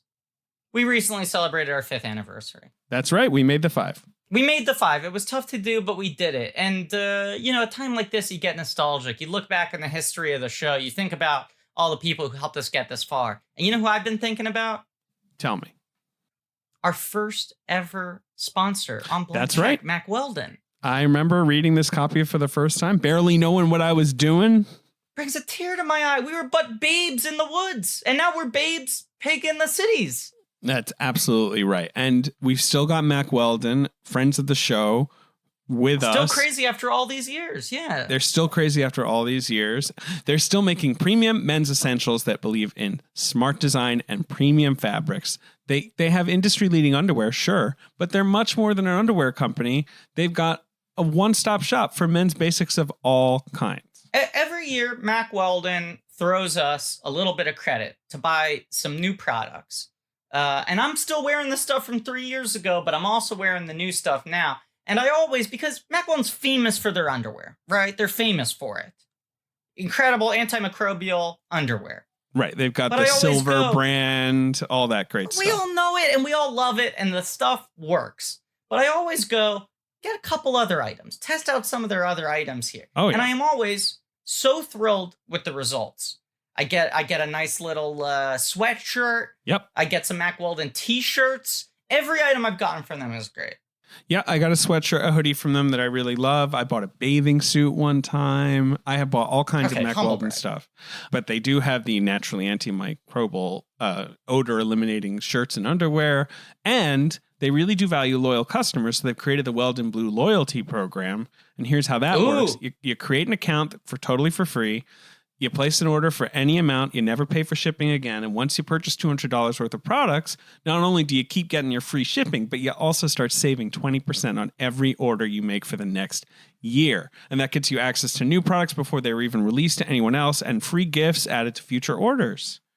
You know what, David? I did not know that such a thing existed until I read it on the ad copy just now, and I am immediately going to capitalize upon it. Truly, this you is love a exciting loyalty news program. To me. It's I gamified. love a loyalty program. I love points. It's great. And listen up. For 20% off your first order, all you got to do is visit macweldon.com/check and enter the promo code CHECK. That's going to get you 20% off your first order. And then you can just start building up your points, getting 20% off everything, getting your free shipping, getting your free gifts. It's all about the points. You need to stock up on those basics: socks, shirts, hoodies, underwear. And the new adjustable Storm Chaser rain jacket. David, it is hard to find a rain jacket that does not make you look like a goober. That's true. And I have been so happy with every Mac Weldon product that I've gotten so far. I'm going to try out that gosh darn rain jacket. Give it a whirl. So once again, Mac Weldon, thank you for being our first sponsor. Thank you for being our oldest sponsor, sticking with us for all this time. macweldon.com/check. Let's get into the movie. Yes. Because one thing I like about it, especially if you are watching this having seen another Mad Men. Yeah. Which I feel like most people probably do. And you They and I probably both watched it after seeing later Mad Maxes. 100%. I had definitely seen The Road Warrior. And yeah, I think I can't remember if I saw this. I think I saw it in high school before I saw Fury Road. It doesn't matter. But anyway, it is weird to watch it in that order. This isn't set in just like the desert. Like No. this isn't just They set in an didn't play apocalypse. all of these movies in your Like- history class to teach you the history of your Enough. people. But like, just like to think like this is still set in a place where there's like you can like go get ice cream at a store. Right. Like there's still cops and a civilization and people stuff still like do that. laundry. Right. It's Yeah. just that the crime is out of control. Like that's sort of what's sort of near future-y. But I about remember it. the first time I saw it, and not just that I had seen Road Warrior before it, but also that I had seen the things influenced by Mad Max. I've heard the way people talk about Mad Max and how influential it was in the sort of post-apocalyptic genre. Right. That I watched it for the first time going like, so what? Is the halfway point where society collapses? Yeah, exactly. You're like, right. Is this about society collapsing? It's like, no, it's a simpler story. Right. About a cop trying to take someone down. Yeah. You know, take a gang down. Right. And it's just in a world where it's kind of like, shit's fucked up. So when I first saw it, I remember being like not underwhelmed by it by going like, oh, but this isn't the real shit. Sure. I mean, it's a raw movie. And I watched it a couple times, and I watched even twice in the last couple of days because I watched it once with commentary, once without. And I was really trying to apply to it this like Star Wars thing of try to just pretend that the other ones don't exist and view this just as its own movie. Yeah. Not even as like a fucking No Smits bit. But as a like, no, I 100% get this you, right. individual movie would probably have a better reputation if he hadn't made 3 incredible sequels afterwards. Yeah, sure. If I mean, it's got a good reputation. Oh, totally. But I'm saying if this was his Dead Alive, People would rather be like, than this being his Evil Dead 1. All his skills on display. Right. Right. I mean, Evil Dead is a great Yes. comparison. Yes. And we'll talk more Evil Dead comparisons in later episodes as we compare it to the Evil Dead sequels. And it's a pretty clear analog. It's in the most insanely clear analog. Yes. But this movie, right, you start out with like in the near future. Yes. After the title's a just few like, years from now. It's striking just the like the black on white, the music is booming, Mad Max in like chrome letters. He said the title was literally, I just want something that sounds cool, is alliterative, it's a is great punchy. title. When you're 8, you're like, that must be the coolest movie ever Mad made. Max. Yeah. Mad Max. Yeah. I loved it. Yeah. Bad Ben. I think it was mad was the first word I ever said. Yeah. But you could Max was the second. They thought you were going to say mama, and then you just said mad. But you have that, like, you know, a few years in the future. And then you have the halls of justice where like the letters are falling off of it. Right. Then you see a street sign that says anarchy. Right. Spelled. The beginning of it is you're like, graffiti. Yes, it's so cool. Wall. And then you see the like street sign. the amount of fatalities that have happened on this road. Right. Like you have 4 pieces Isn't there of a just street world sign setting. that's funny? It says anarchy. Yeah, right. But it's like ANARCHIE. But you have like 4 things in the first 5 seconds that visually do so much table setting. Right. For like, this is just sort of like the temperature of this place. Right. Yeah. And then there is the head cop who is shirtless wearing a scarf. And then you're like, okay, this is the future. Yeah, sure. We're in a different time. We've perfected fashion. We have perfected fashion and how one dresses. No, but I mean, the beginning of this movie, it's very cool. It's a car chase. This was one of their ideas, as they said. His co-writer, whose name I'm already forgetting again. Jesus. James McCausland. But he said, what if the movie started with a denouement? Sure, right. You've got Knight Rider. Right. Cool guy. Yeah. But you open with the kind of thing that movies spend the first 30 minutes building up to. Played by Vincent Gill. And then you go who down. had been in that movie, Stone. Knight Rider's having a ball. He's got a lady in the car with him. Yes. Yeah. You also have the man spying with the sniper goggles and the people having sex. It's very like lurid. That's early Johnny the on. Boy, isn't Yes. it? Yes, right. So you've got those guys, the sort of shitty cops. Yeah. The new cop, the shitty cop. What are their names? I don't remember any of their names. Yeah, I mean, they all have good names. They do all have good names. It's hard to differentiate between them. It is. I just watched the other night the whatchamacallit, the Hollywood Reporter like directors roundtable thing. The newest one with Todd Phillips and all those people. And Greta Gerwig and Martin Scorsese. And of course they like litigate the Scorsese cinema thing, whatever. And then they like, after everyone was fighting about it, they went like, what about you, Greta? Like, what defines cinema? And she was like, Jesus fucking Christ. Like, why are you throwing this on me? And then in her defensiveness, she came up with, I thought, such an eloquent answer, which was like, and at first it sounds like she's making a joke, like sort of riffing on the old pornography thing. Right. But she's like, you know it when you see it. Right. Isn't Lulu on that panel too? Yes. Right, because she's the one who talks to Marty about it. Yeah, she kills it. But Gerwig is like, look, I've been lucky enough that I've been on film festival juries. And in a certain way, that's the best way to watch a movie because you're going to see all this stuff, but you're watching it devoid of context. You're going to these screenings and you don't know where they're coming from, what they are, or whatever. And the thing I've learned through doing that, and especially when you're watching films from different countries with actors you don't recognize, is not only do you know it when you see it, But you almost always can tell within the first 15 seconds if you're watching a movie with someone who is a filmmaker. It's 100% true because she's like, it doesn't always mean it's going to be a great film. Like the movie could fall off, but you can tell when someone has an actual understanding of the medium and a thing to say. I have not been on, I assume Greta's been on like a Venice jury, like a very highfalutin good jury. Yeah. Right.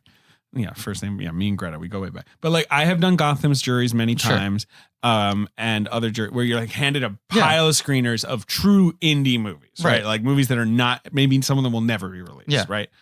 And it is totally that. You watch one scene, and you're like, mostly you're like, oh, okay, and then once in a while you put in something, and you're like, holy shit, like this is a movie. Yes. But like my experience with film score or like going to like short film festivals or things like that, you can just always tell within like a couple of shots whether or not the thing is great if someone is kind of has the bones of a filmmaker. 100%. And this is one of those movies where like you watch it and in the first like 5 minutes, you're like, this is a filmmaker. This is someone who knows how to put a movie together. Right. You know, there is something just about the elegance and the clarity of how it's structured where even though you have 8 million questions about the world. There's a lot of stuff being thrown and who up these in the people air. are and the intricacies of their relationships to each other on such a primal level. And it's a word I feel like I'm going to keep on using with Miller and especially with these Mad Max movies. But on such a primal level, the elegance of how this opening chase is structured, which is like essentially 13 minutes long. Mm-hmm. And you don't really get a clear shot of Mel Gibson until minute 13. But it's introducing him very sexily where it's sort of like little glimpses. But all of this, I mean, his level of control and his understanding. The idea they have that's so smart. Right. Like, here's our hero, but we're not just going to let you see him. But also, this is a movie where there's not going to be a ton of characterization, so we need to sell to you why this guy's the important one to follow. In this scene. Because he's not Luke Skywalker. He's not the chosen one. Right. But you've got Knight Rider, whose vibe is he wants to drive his car very fast and go like, I am the Knight Rider, blah, blah, blah, the whole time and run people down. That's his vibe, right? Can I say it? Go ahead. He's a messy bitch who lives for the drama. And it's kind of true. And so you have these cops, part of the MFP, the Main Force Patrol, going after him. Yeah. One of them I feel like he thinks he's sort of Mad Maxy. Yes. And one who's a newbie. Yeah. And they're doing a shit job. And they're sort of an odd couple bickering energy thing. And you got Max chilling, waiting, but he's not doing anything. Right. And when Max finally enters, that's when Knight Rider just starts to lose it because he's just like, oh, fuck, oh, shit, like, because Max is like on his tail. Right. So he has magic to him. And there is also... Very magic. There was this... Magic Max? Magic Max, Mad Mike. Mm-hmm. There is this energy, too, of like, there's something a little bit crazy about Mad Max. Mm-hmm. That is the same thing that is just innately a little bit crazy about Mel Gibson, even in this, which is arguably his most normal performance. Yeah. His most normal performance as Max, for sure. But also, I think as he becomes more and more of a movie star, even when he's playing a normal, charming guy, he always coasted on a certain live wire manic energy. He did. And this movie, he hasn't totally harnessed that yet. He's a lot more subdued. But there is this weird caged animal thing in Mel Gibson's eyes that is like constantly there. And the idea that like this guy scares the Knight Rider because this guy's crazy enough to go as fast. Right. And to fucking ride him bumper to bumper. Right. But it's like, and it's the cops and robbers thing, but it like, and this is, I feel like a thing that Sims would love. Like there's a system in which cops know the reputations of these robbers and vice versa. Well, why don't you ask? And that Max has this respect and there's a fear amongst like the why don't you criminal ask him? community. What's that? You said you feel like it's something that David would love. Why don't you ask him if he loves it? Dave, do you like that? Yeah, I love it. Cool. It's great. Cool. Okay. Honestly, hey, I wasn't sure. I'm glad you asked. Oof. And I was stressed out totally. for a minute. Totally. I mean, we weren't going to be doing a thorough job in this episode if we didn't get confirmation. Right. Did it have enough rules for you in this one, or do you feel like the rules ramp up in 2 and 3 and then you're like... No, this has more rules. You would say more rules. I would say. This one Because still like has basic like law and structures. order Exactly. exists. He Yeah. still goes and talks to a boss who's like, hey, Max, we got you a new car. A shirtless boss. I mean, right. There's some energy. And But, he's thick. Can I say Yes. it? In he a great way. an absolute unit. He really is. Man. I mean, And the we do have to second he stand. came on screen, I was like, that is who that term exists for. Yeah, he's a big boy. He looks like a fucking 1910s like strong man at honestly, a carnival right. side. He looks like a he should have one of those Miyazaki character. mustaches Yes, Come he to does. life. Yeah, But he does have this like Dr. Robotnik Yeah, like he long does. mustache. So he's in God, the I love documentary. Robotnik.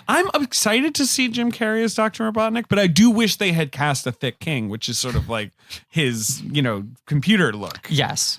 Because he's a thick king. He's got long, skinny legs, but he's got a thick It old does bod. feel like. Do you remember when Jim Carrey was He's an Eggman. was supposed to play Curly in the Three Stooges movie? Right. And he spent like a year beefing up, and everyone was like, "He's just not going to You're get not gonna round be enough." that size. It's no, inherent. Like Right. you can't make yourself look like that. Right. I agree with you. You want an Eggman. Yeah. But this actor whose name I'm forgetting, who plays the chief, Who is Fifi is the character's name, right? Roger Ward. Is his Yes. name, So George Miller, like any actors he was getting, especially the ones who had been on TV and were recognizable within like the Australian media, landscape, he was like, I want to cast a lot of actors who are unknown, haven't been on camera before, but if people have been working, I want to change their look because I don't want anyone to go like, oh, that's the cop from this show, that's the doctor from this show. Right. So he was giving people these assignments of like, we're going to dye this, we're going to shave this, whatever. To this guy, he says, we're going to shave your head and have you grow out a mustache. Right. And he in this interview was like, look, at that time, no one shaved their head. Right, It was that like was that- career suicide. Even if you were going bald, you wear a toupee. It was Yul Brynner, it was Telly Savalas, and that was it. And their 90% of their image was that they had a Right. shaved head. Right. And he was like, George Miller was super trepidatious asking me this. He was like clearly like afraid of the boundaries of it. And what he didn't know is I had spent years wanting to shave my head, but I was too scared to do it. Yeah, let's do it. And he was like, and at that moment, George gave me permission. And in the interview that is filmed probably sometime in the late 90s, early 2000s, the guy looks exactly the same as he does in this movie. Good for him. 1,000% bald other than a long mustache. And it's like George Miller unlocked the image that this guy had in his head, who he was afraid to be, and then has just spent the last 40 years looking like that every day of his That life. fucking rules. It's a great Isn't look. that a beautiful story? Yes, that fucking is great. Anyway, Max chases down the Knight Rider. And they used the first flash of that amazing prosthetic shot of the eyes bulging eyes out. bulging But out. it's so quick. It's so quick. But that's very the moment good. where you're like, wait, this isn't just a good filmmaker. Is this guy a genius? Yeah, it is such a weird touch. Is this like the inklings of a genius? But also here? just the car chases, I cannot believe they pulled that off with No. like no money and like basically just like closing down a road for 15 minutes and all that shit. But they talk about there are two things. One, because the Victorian government eventually came back around to them, offered them financing. They didn't get that. But the thing that Byron Kennedy the Kennedy cops was were kind of in on it, right? what they were really smart was they got a letter right.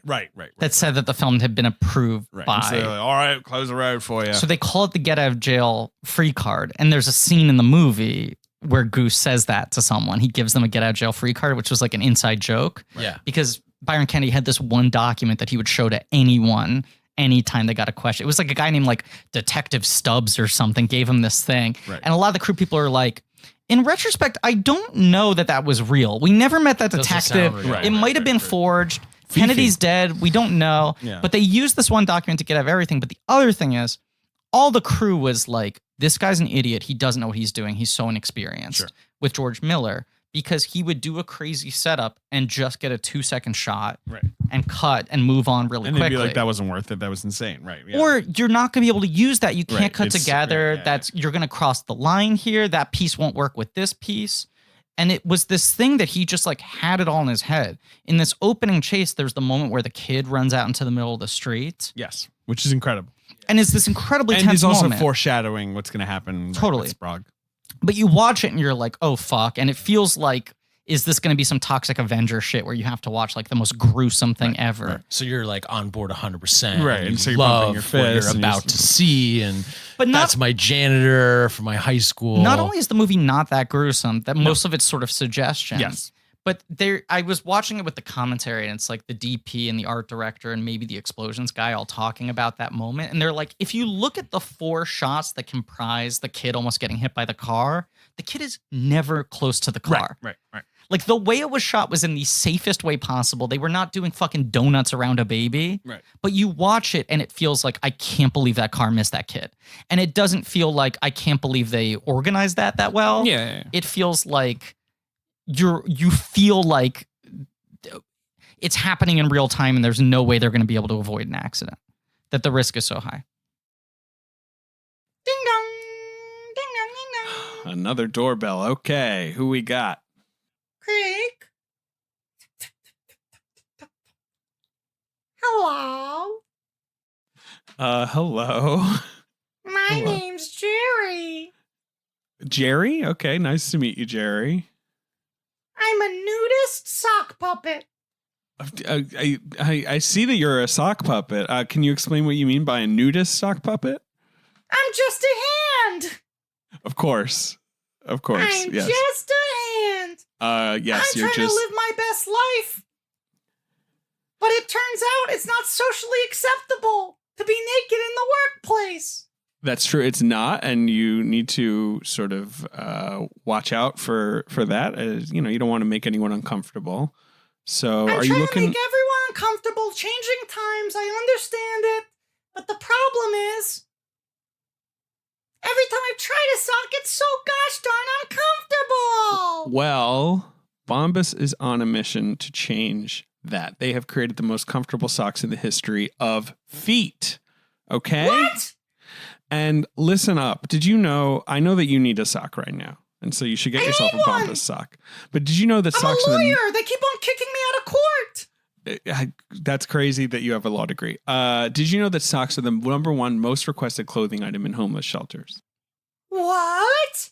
And every time that someone buys a pair of socks, Bombas donates a pair to someone in need. Okay? They've donated over 20 million pairs and counting. So you could take care of your issue and help another issue all in one purchase. Now, I gotta say, aside from comfort, as I said, I'm a lawyer, so Right. I also need to look sharp if I'm gonna be wearing clothes. How do these Bombas socks look? Well, they're made from super soft natural cotton, and every pair is designed with arch support and a seamless toe and a cushioned footbed that's supportive but not too thick. And my new favorites are their merino wool socks, which are breathable and dry and never itchy, with just the right amount of thickness. You've said a lot about how well designed they are for feet, but what about hands? Will it work on me? Yeah, it'll work great. Well, let's see. Do you have one I could try on? Yeah, here you go. I actually Okay. have still, even though I've been inside my house for a very long time, I am still wearing my Bombas socks every single day. Oh my god. Okay, let me put this on quickly. All right. Slip. Oh my god, wow, that feels amazing. Oh, your voice has changed and everything. Wow, I feel like a different man. You're very dapper right now. This is very impressive. I think I might win a case for the first time. Well, I hope you do. Now, listen. Before you make your purchase, you can save 20% on your first purchase when you shop at bombas.com/check. That's bombas.com/check to save 20%. Bombas.com/check. That sounds like an incredible deal. If you'll excuse me, I have to run. I have a case I need to show up for. A courtroom date in an hour. I'm representing myself in a public decency lawsuit. Thanks again for the sock. Congratulations, and you're welcome. So, Knight Rider's pals. Yeah. Our toe cutter and his gang. A great name. It is a So great name. good. He never cuts any toes. But he has. Yeah. That's He how he got definitely the, has. I mean, he does that's how- other shit. That's how I got the fucking name. That's how I get the fucking name. That's how I Maybe- got the fucking name. Maybe dude. he was just like, I'm going to be called toe cutter. And everyone's like, did you cut a toe? And he's like, I don't know. What's my name? Toenail. Yeah, right. And then he grabbed like Call shoe me toe cutter every polish 3 weeks. and he just rubbed it on his Great. eye. Do you think, or did he How see often a you do it? dog with like a black sort of spot? And he was like, I like that look. The character, toe cutter. Right. Yeah. Right. He shaved his eyebrow because he saw a real biker gang guy who looked like that and just showed up and was like, I don't have an eyebrow now. And everyone was terrified. He's genuinely terrified. He's so good because he's got so much personality. But also he is not like he is this like Shakespearean trained actor who is speaking with this like gravitas and this diction. Like he's not trying to be like scuzzy, conventional tough he's guy. Shakespearean. That's what's beautiful about it. Yes. But okay, so which is why I prefer him to the Lord Humongous. 100%. There is though this whole sort of like late 60s acid sort of like cult kind of vibe to the biker gang as well. And I think it really sells how dangerous these guys are because it's not even that they're menacing and tough. Yeah. It's like they're so psychologically like messed up from something. Cause the barking guy, like that trope, I feel like, I don't know if that was like a thing in genre or if it was just like kind of biker exploitation kind of like movies. I think a little bit of both. I mean, the thing they talked about was like this whole thing of them sort of like remaining not in character, but staying in the mode and like spending this much time together and doing shit to other people and whatever. It's not like they were ever attacking people, but they were like, we were constantly doing things that people would not usually do, non-criminal things, to get ourselves past the point of any sort of fear or embarrassment around each other. To feel that's confident, why it worked. Where there's this like reckless abandon, especially when there's a group shot of all of them. So they were like, we would make people think we were about to fight them. We had no interest in ever fighting anybody, but you wanted to be able to look someone in the eye and convince them that you were going to fight them and seem like you had what it took to do it. So much of they're not even doing car stuff. No. They're just being scary. It's also beautiful that there's no like, it's not like there's a heist. It's not like there's a specific crime. They just go to a town and ruin it. These fucking rascals. But the way they're a little more than rascals. These little rascals. More than, but I also love how arch they are too. Yes. It's like West Side Story kind of where they're just hanging out and like just like just being like sarcastically menacing. Well, that's also the like, weird actor thing where you have like a bunch of actors who all want to pop in a scene. Where people are doing shit like, let me burn my forearm. Like even if you're in a scene by yourself, you're like, I gotta show that I'm just as crazy as the other guy. I'll be the animal guy. Yeah, everyone's doing like a lot of bits. Oh, but they're all great. Yes. But then great. You've got Johnny the boy. Yes. His protege. Yeah. Johnny the who's, boy. He's into it, but he's not quite. He doesn't quite have the sort of mean streak. But all the Mad Max movies have this weird, like, sort of like mentorship thing. There's always like a big guy and a little guy. Right. You know, there's some sort of odd, like, is it sexual? Is it paternal? Like, what is it? Fury Road's so good. You know what that movie is? The only problem with Mad Max now is that even though the other movies are all good, like anytime I watch them, I'm like, oh, I do love Fury Road. I know, and it is bizarre how successfully Fury Road works. As I've spent 30 years and I've done all the research and now I know how to make a perfect Mad Max movie. Yeah, right, truly. Like all of these films have their own value. As I said, watch this again. I know, 100%. But like you like, watch this movie and you're like, oh, but what if Toe Cutter had a truck that was so big? I know, you just and keep the wheels thinking, were so big. I can't wait to watch Fury Road. Like I'm edging. Like this whole mini I almost watched it a couple weeks ago. Me too. I watched it recently just because for my I've been waiting because I'm like I want to watch in order up to this. Yeah. Like it would just be really fun. I'm sure I can own this thing now, right? There must be some toy of it. The Giga Horse. Could you get the real car though? Yeah, real merchandise. Yeah, the real car. Yeah. I know the toys are complicated. Yeah, we'll get into that. It would be cool to race cars in the desert. Yeah, you're just saying you want to live in the wasteland. Have you been to Australia? No. I've never been to the desert. You never been to like the Arizona or somewhere like that? No, right? but I'm gonna try now and race cars. Yeah. Kind of surprised you haven't been to Burning Man. But I know. It's too hippie-ish. Yeah, I guess that's he the doesn't element. like hippies. Yeah, I don't like hippies. And everything other than the hippie contingency feels very up your alley. Oh yeah, no, it's the drugs. That's why I was gonna go. It's the drugs and nudity. Burning things. Effigy, I'm there. Effigy. Tense. Effigy. I consider myself a fan of effigies. So this is the thing that is weirdest about Mad Max. He goes back home to his wife and his baby. Well, that is actually his wife plays the saxophone. I mean, that's great. I love his baby wears a sailor it's that hat. they arrest Johnny the boy and take him to court, and he like gets off on a technicality. Yeah. That's the thing where you're like, in the movie, they're like, oh, the world's gone to shit, but you're like, there's a court, there are laws. But he's like getting away with something. This is also in Mad Max 2, you would just like run him over. That's the point. That's the point. I think if you're seeing this film in 1979, you're like, I can't believe a movie is this crazy. Right. If you're watching this movie in 2020, you're like, they have walls. This is lame. Exactly. They have doors. Right. This house looks heated. But yes, of what course, is this bullshit? We don't see his wife for Take quite the a while, right? She comes in. It's like the 15-minute mark. It's 20 minute mark. You have this straight action sequence, and then there's like a fade to him in his home. There's sax music playing. Right. He's hanging out with his baby. It's nice domesticity. And then an amazing reverse shot reveal of his wife is the one playing the sax. Right.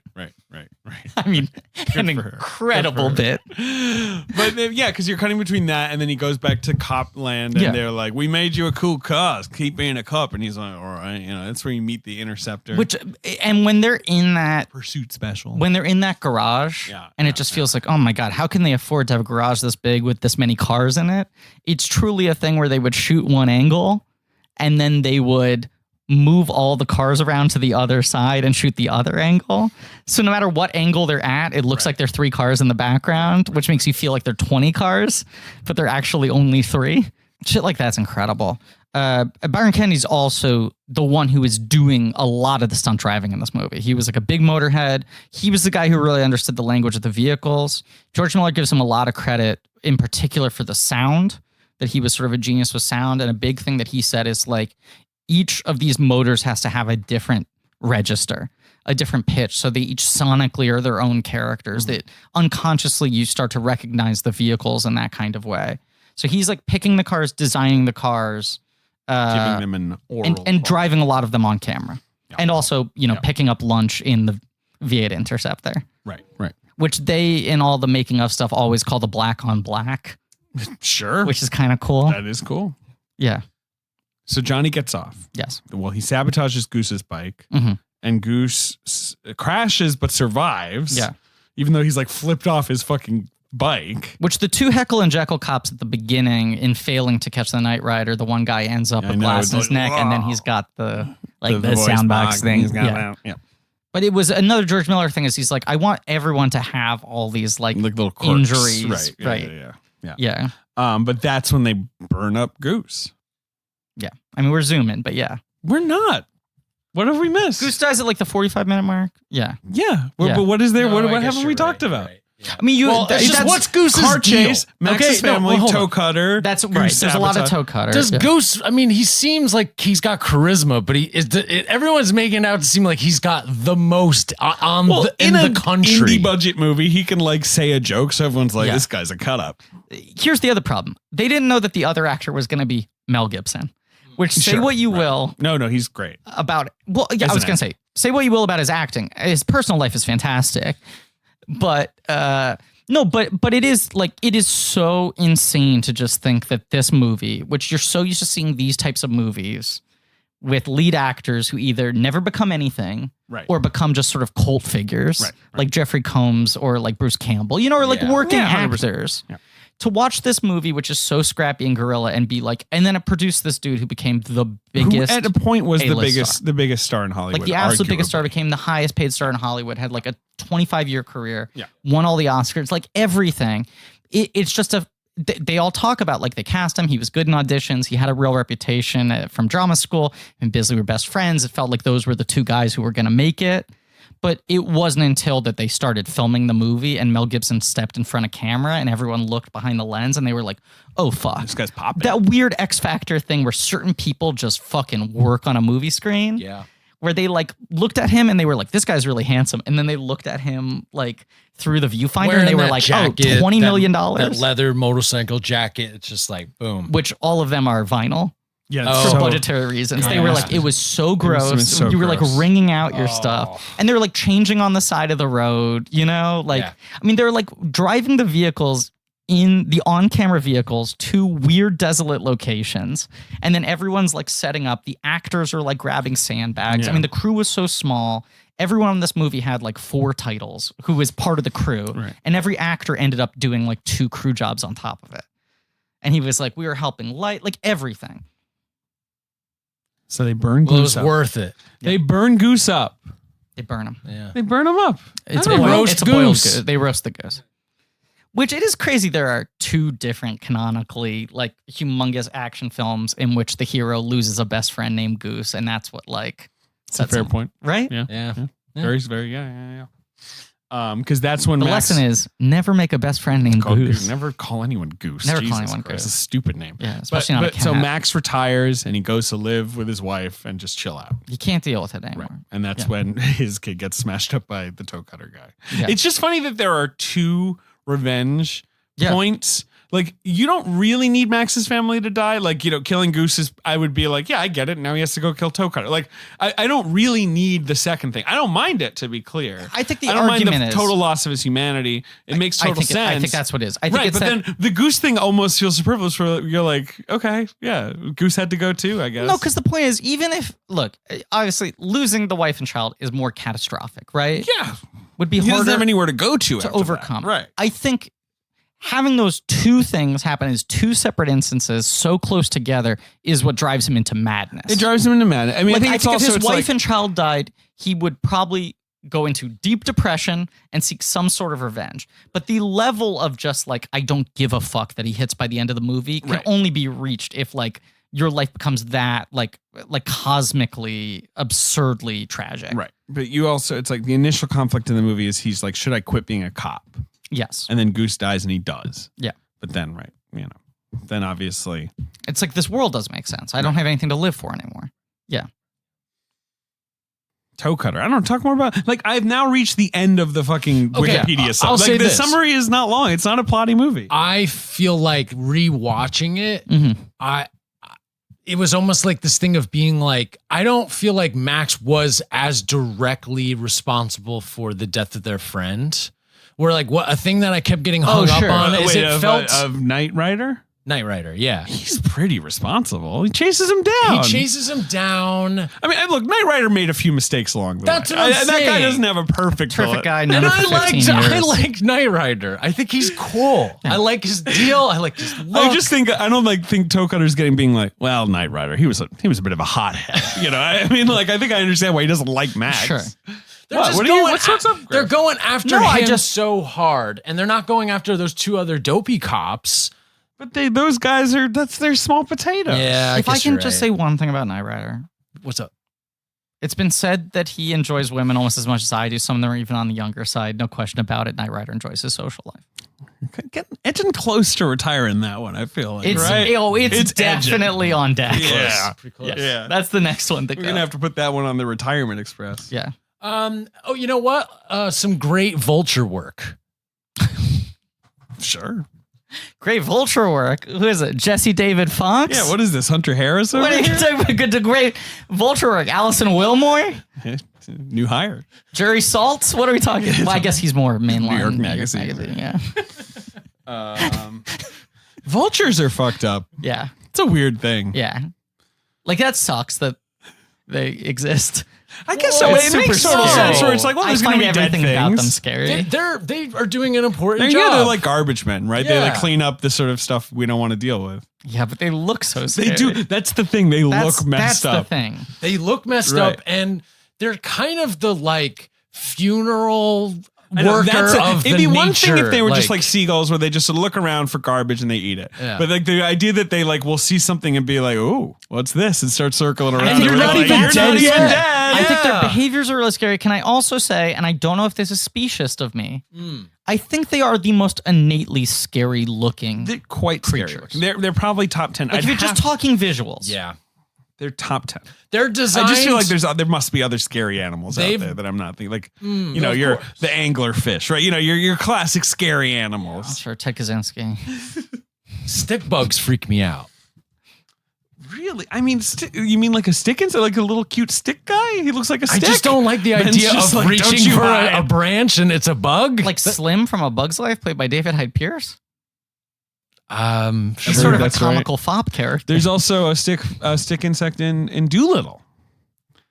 Oh, that no, movie. He uses as like a spy character. Fuck, I gotta go see Doolittle now. Hold on, I just gotta check Doolittle showtimes.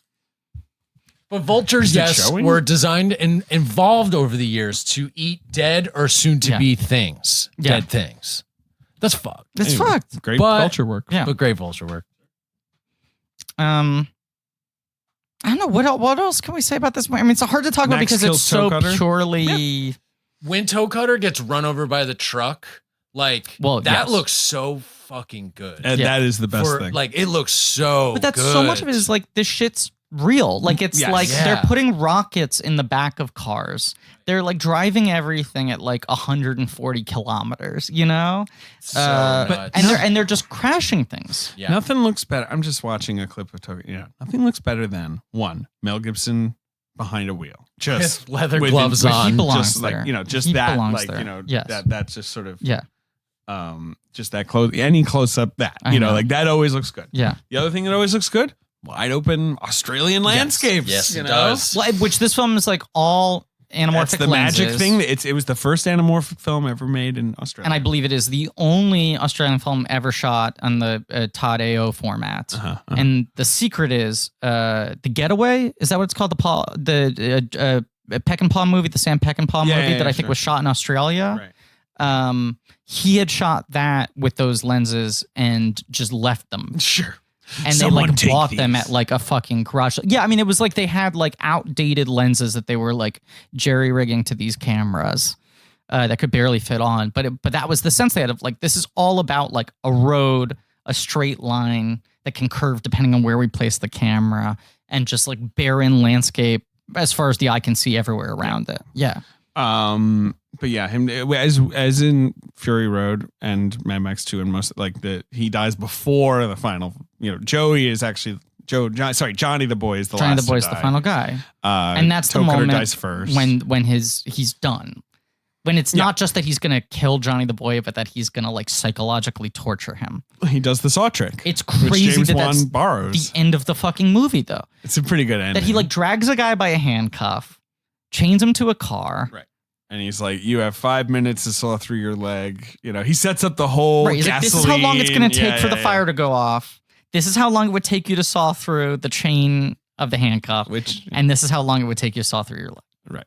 And walks away, and then it blows explosion, up, which you just end need, of movie. You need that satisfying explosion. The explosions Very are big so explosion. crazy. And the ending is also nothing will ever be the same.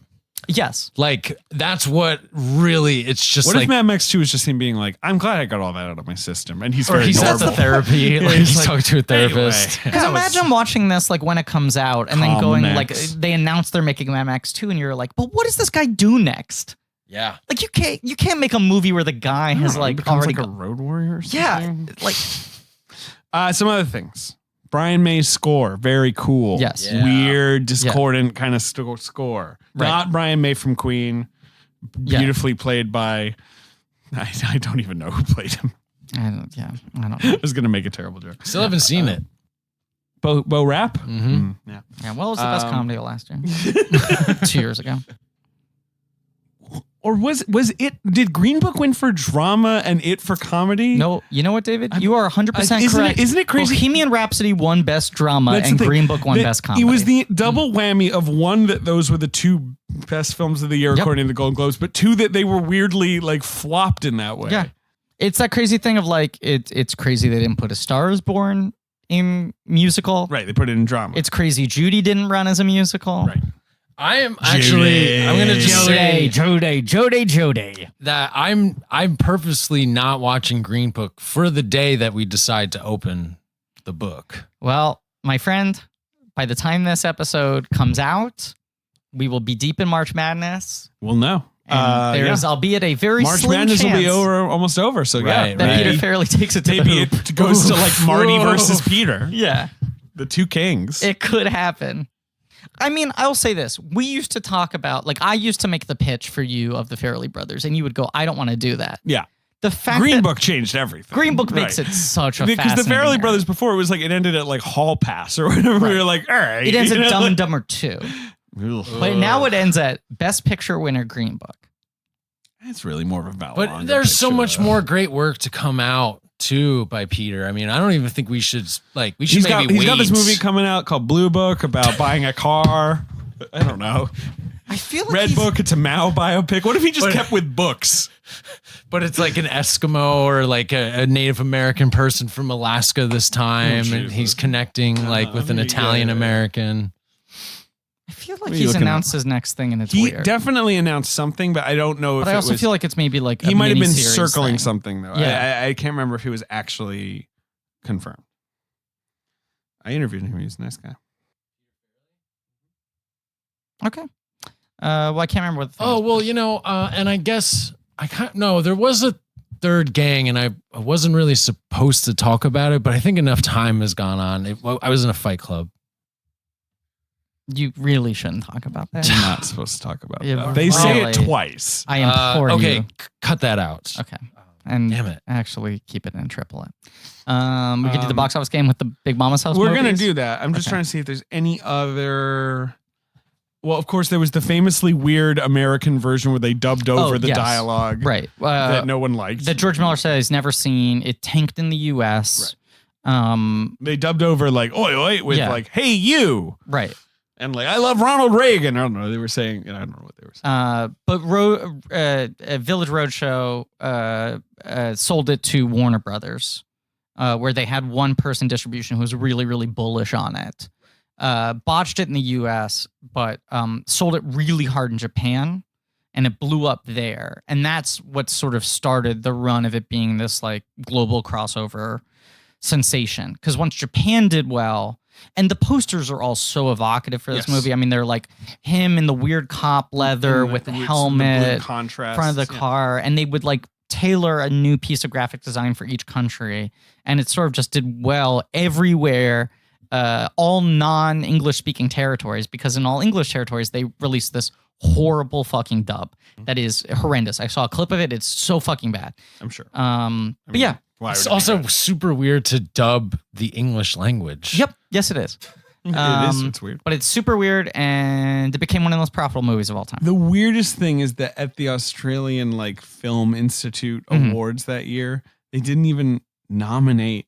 Oh, I was going to say they didn't even nominate Mel Gibson, but he actually won for a different movie called Tim. Wow. Which is 100% the Oscar bait movie. Yeah. A mentally handicapped 20-year-old works as a laborer. Like they were like, yeah, Mad Max was pretty good, but like, oh, Tim, you were so moving as Tim. Yeah. By the way, our next miniseries is Tim. It's just that. Talking Tim. Piper time. Laurie, Mel Gibson. Wow. All right. So there's no box office for this movie, partly because it was barely released in America anyway, but also because that's from a long time ago. But we do have to talk about February 18th, 2011, which is when Big Mama's... So you specifically want to do the third one? Yeah, we have to. February 18th, 2011, yeah, when Big right Mama's before my birthday. like mama, like father, like son. Yeah.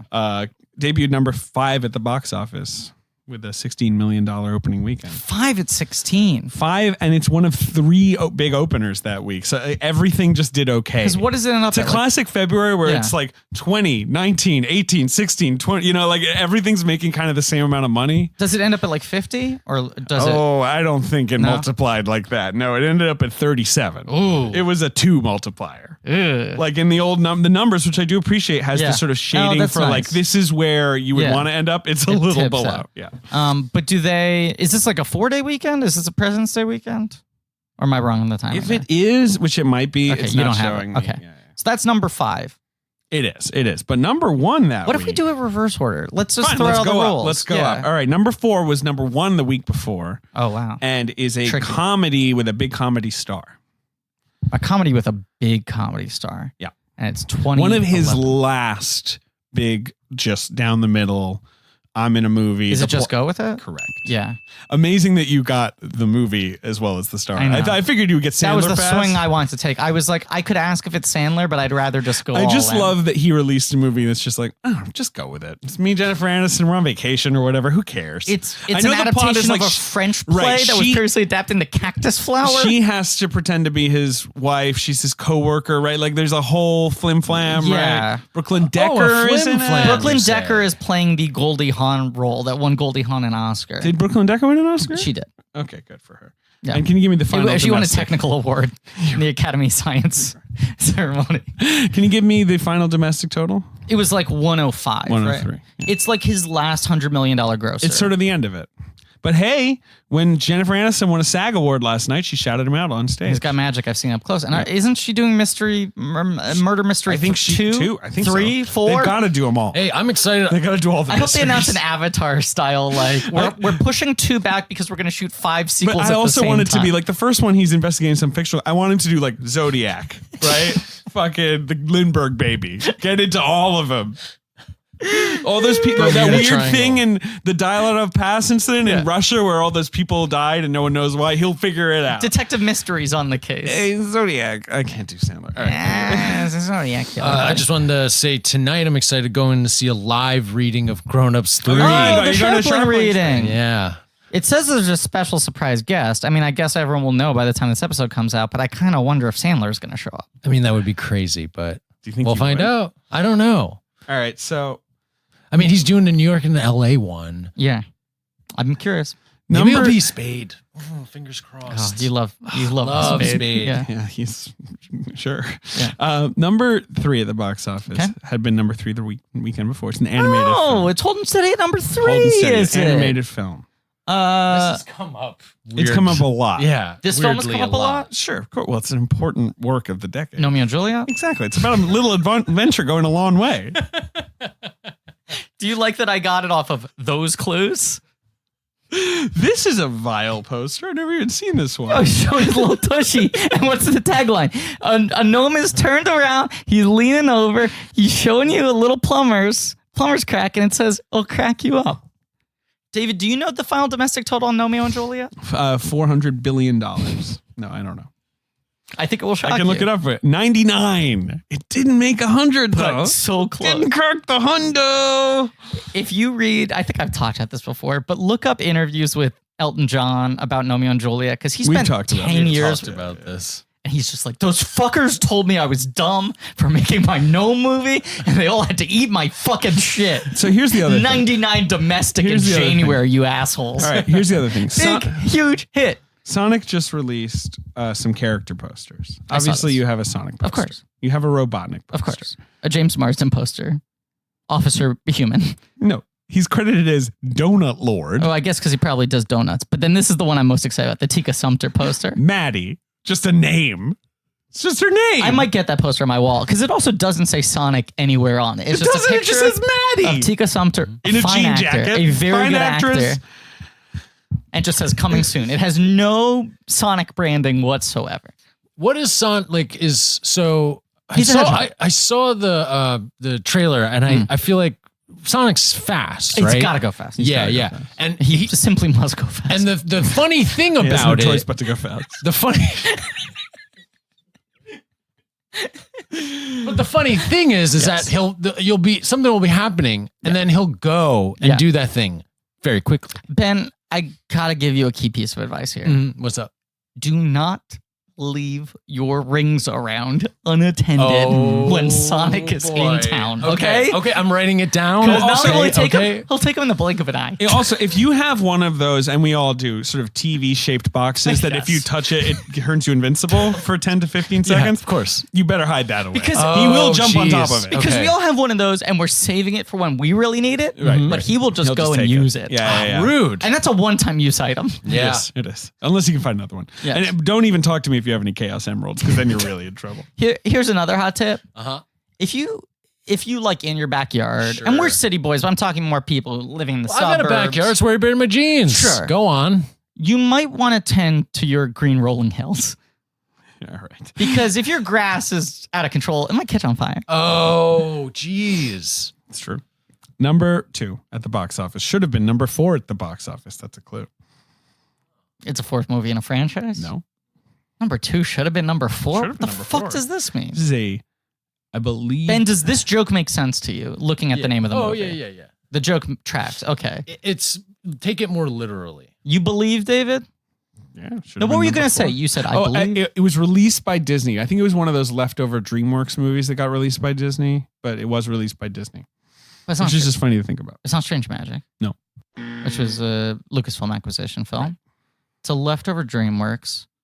It's number 2, but it should have been number 4. Should have been number 4. Should have been number 4? Should be opening at number 4, yeah. Think about it.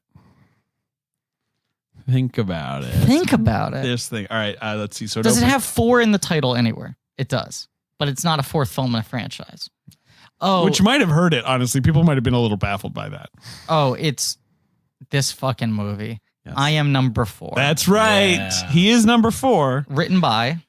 Well, idea by James Frey, right? That someone else wrote. James Frey, hot off of lying about his drug addiction. Yeah, right. Started this weird company where he would hire... It was like a boiler room for young adult novels. Right. He would hire English graduates and we're like, all day sit here, chained to this desk, come up with young adult concepts. And people would be like, I don't know, it's an alien in high school.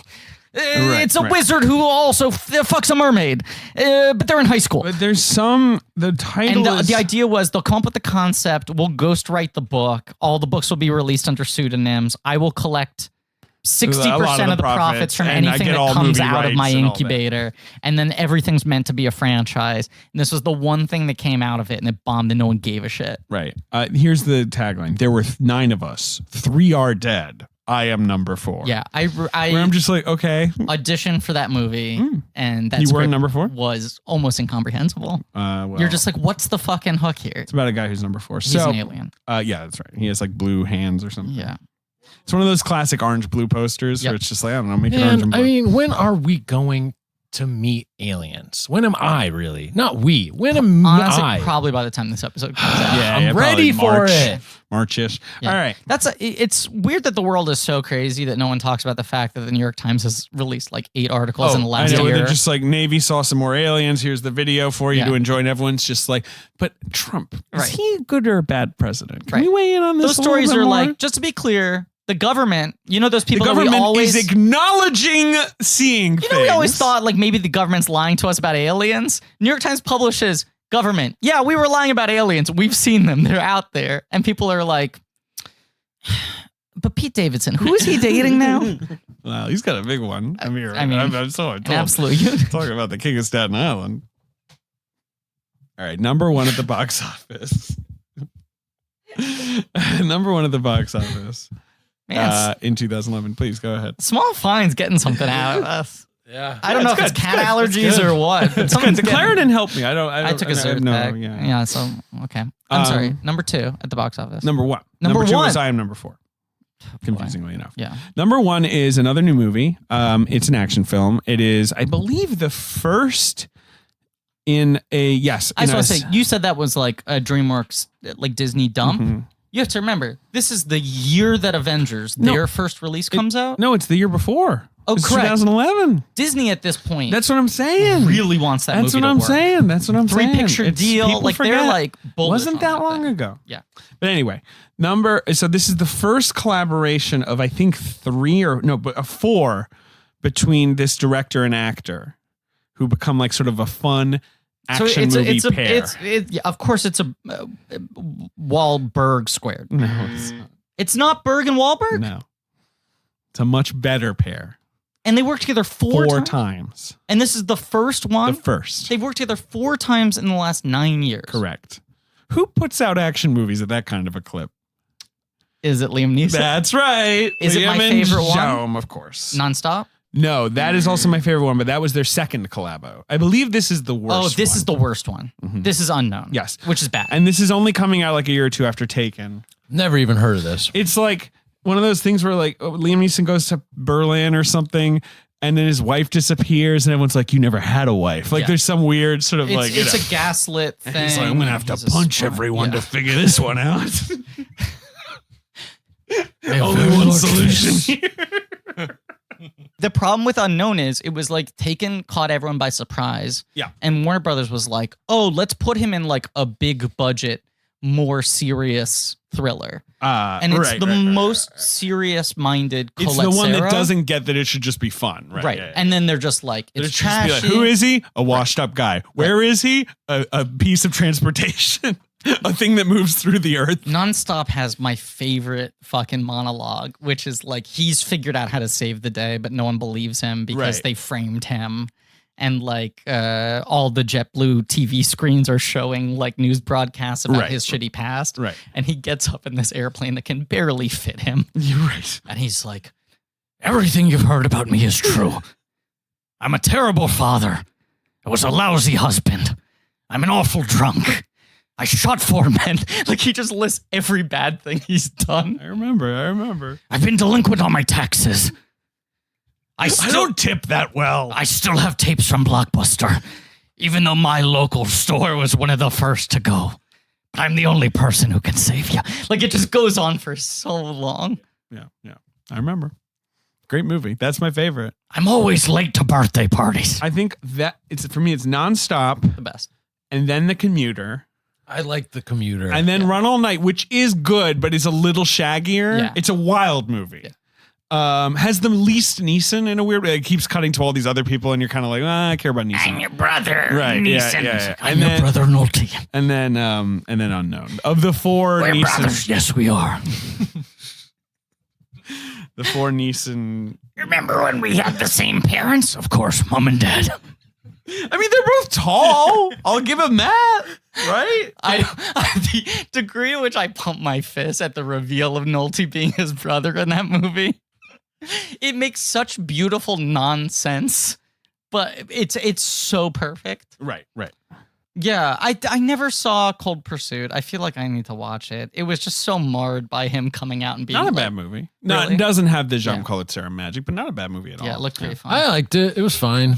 I love my Neesons. I mean, I feel like what I'll say about Cold Pursuit is it feels like there's a new trope in action from John Wick, which is like the fucking slickest, sexiest mercenaries you've ever met. sure. Where like I always feel like my memory of thugs from action movies where they were like big, hairy, ugly dudes. Yeah. Right. Right? Or then like over the top sexualized women.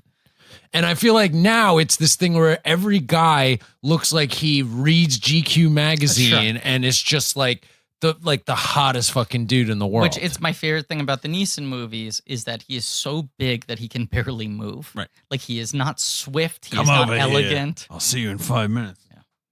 Well, then they put him in a puffy jacket. You should see him in this Oh, movie. boy. Looks like a big loaf man. Love it. Yeah. What's I look Neeson like do? bread. Remember when he was in Men in Black International? Of course, high tea. I'm just trying to see what else he's up to recently. Yeah, I don't know. Did he say anything like recently? No, but it was like Men in Black and Cold Pursuit were the two things that came out right after his like whole like what a codger. What was that? The weapon. That's a kosh. I A believe. kosh. Yeah. He had this movie called Ordinary Love, which with Leslie Manville, Right. which is like a sort of sad, like maybe someone's dying movie. There was a TIFF, so that's coming out this year. But I also feel like they're like we're not gonna let him do press ever again. Well, he's got 3 movies coming out Oh, boy. next year. Okay, give 'em this to me. year. Give 'em to me. One's called Honest Thief, in which him and Jai Courtney, The only other thing I've ever been honest about. Robert is being a Patrick thief. is in it. Yeah, like I swear to God, he I tries stole to your turn belongings. himself in because he's falling in love, but he wants to live an honest life. But he realizes the feds are more corrupt than him. And I'm like, just 10 tickets, please. Like, you know. Then something. Sounds tight as hell. Something called the Minuteman, Oh, which is boy. a rancher on the borders, has to take down some cartel assassins because a Mexican boy is being chased. My crops are bad this year. Which is from Robert Simple Lorenz, which is the Oh. guy who made Trouble with the Curve, one of the Eastwood Yeah. disciples. Yeah. And then something called Made in Italy, which that's a drama. That's not a. Oh, He's okay. not going to kill anyone there, but that could Yeah. be an action movie. I'm gonna chase you down in these fine Italian loafers. But doesn't that sound? What's it called? Honest Thief. He's an honest thief. The thing I love about Widows, I love so much about it, is Oh. that a subplot in that movie is that she married a Liam Neeson character from a January I know. thriller. Like she's like, I was living a great life, and it turned out my husband was Liam Neeson in Run All Night. He's so good in that. He is. He's great in it. Yeah. Great movie. Well, of course, this has been our episode on Mad Max. Great episode. Ooh, a little static. Fun. Mad fun. Mad fun. Mad fun. Mad though. fun. And guys, well, wait, let me double check. Make sure there's nothing in the way. Yeah, there's no pop-ups. Yeah, there's no pop-ups. Next week, Mad Max 2, The Road Warrior, with special guest John Gabris. In the can. In the can. Get excited. Get excited. Yeah. Get excited for George Miller. Yeah. We're finally doing him. It's a wild run. Yeah. And it's nice to be back in a franchise, too. I know it's a very different type of franchise. Yeah. Very different type. But You know, but it's nice to spend like extended time in one universe. It's nostalgic. Right. And thanks you all for Thanks you for all for listening. Thanks you all for listening. Thanks to Ange Fergudo for our social media. Thanks to Rachel Jacobs for editing. Thanks to Joe Bowen, Pat Reynolds for our artwork, Liam Montgomery for our theme song. Go to blankcheck.com/Patreon to become a checkmate. Of course. As one should. As one should. As one should. Enjoy. I hope you enjoy this Fury Road. We're going to take you down for the next 2 months and change. And as always, realistically, do you think Liam Neeson or Pete Davidson has a bigger penis? Neeson. I think so too. Yeah. Right? He's got the height on it. Right? You know. Have you seen Pushington? No. It's I think I saw like half an hour of it on What TV does that or whatever. even mean? Is that a phrase? Air traffic Like, controllers. That's what air like traffic pushing controllers. tin down the runway. Yeah. I hate that. Well, that's what they call it. That's too casual for me. Planes Well- are serious. Well, I agree with you, but they do that. They gotta have a little fun. Never. Because pushing 10 is about like John Cusack's a regular air traffic controller. He's like, beep, beep, beep, you're clear for takeoff. And then Billy Bob Thornton's like, howdy, cowboys. I'm the cowboy air traffic controller. Who's a cowboy? But it's the movie. How do you know he's a cowboy? He's like, howdy. I don't know. It's the movie where Angelina Jolie and Billy Bob Thornton meet. Yes. And that was the only reason I ever thought of that movie. And then I found out the other day, it is written by the Charles brothers, Yeah. who are the Glenn and creators Liz. of Cheers and the main writers on Taxi. And it's the only movie they ever wrote. I think they Those also, are the only three things I think they ever they did. had written it years ago or something. Yeah. Like it was like a script someone picked up. And is it Mike Newell? Yeah. I'm like, do I need to watch? Does Pushington Well, slap? John Cusack plays a guy called Nick Falzone. Fuck, it does But you know what slap. his nickname is? The Zone. That's 'Cause he's kind of in it. good. And maybe he likes calzones too.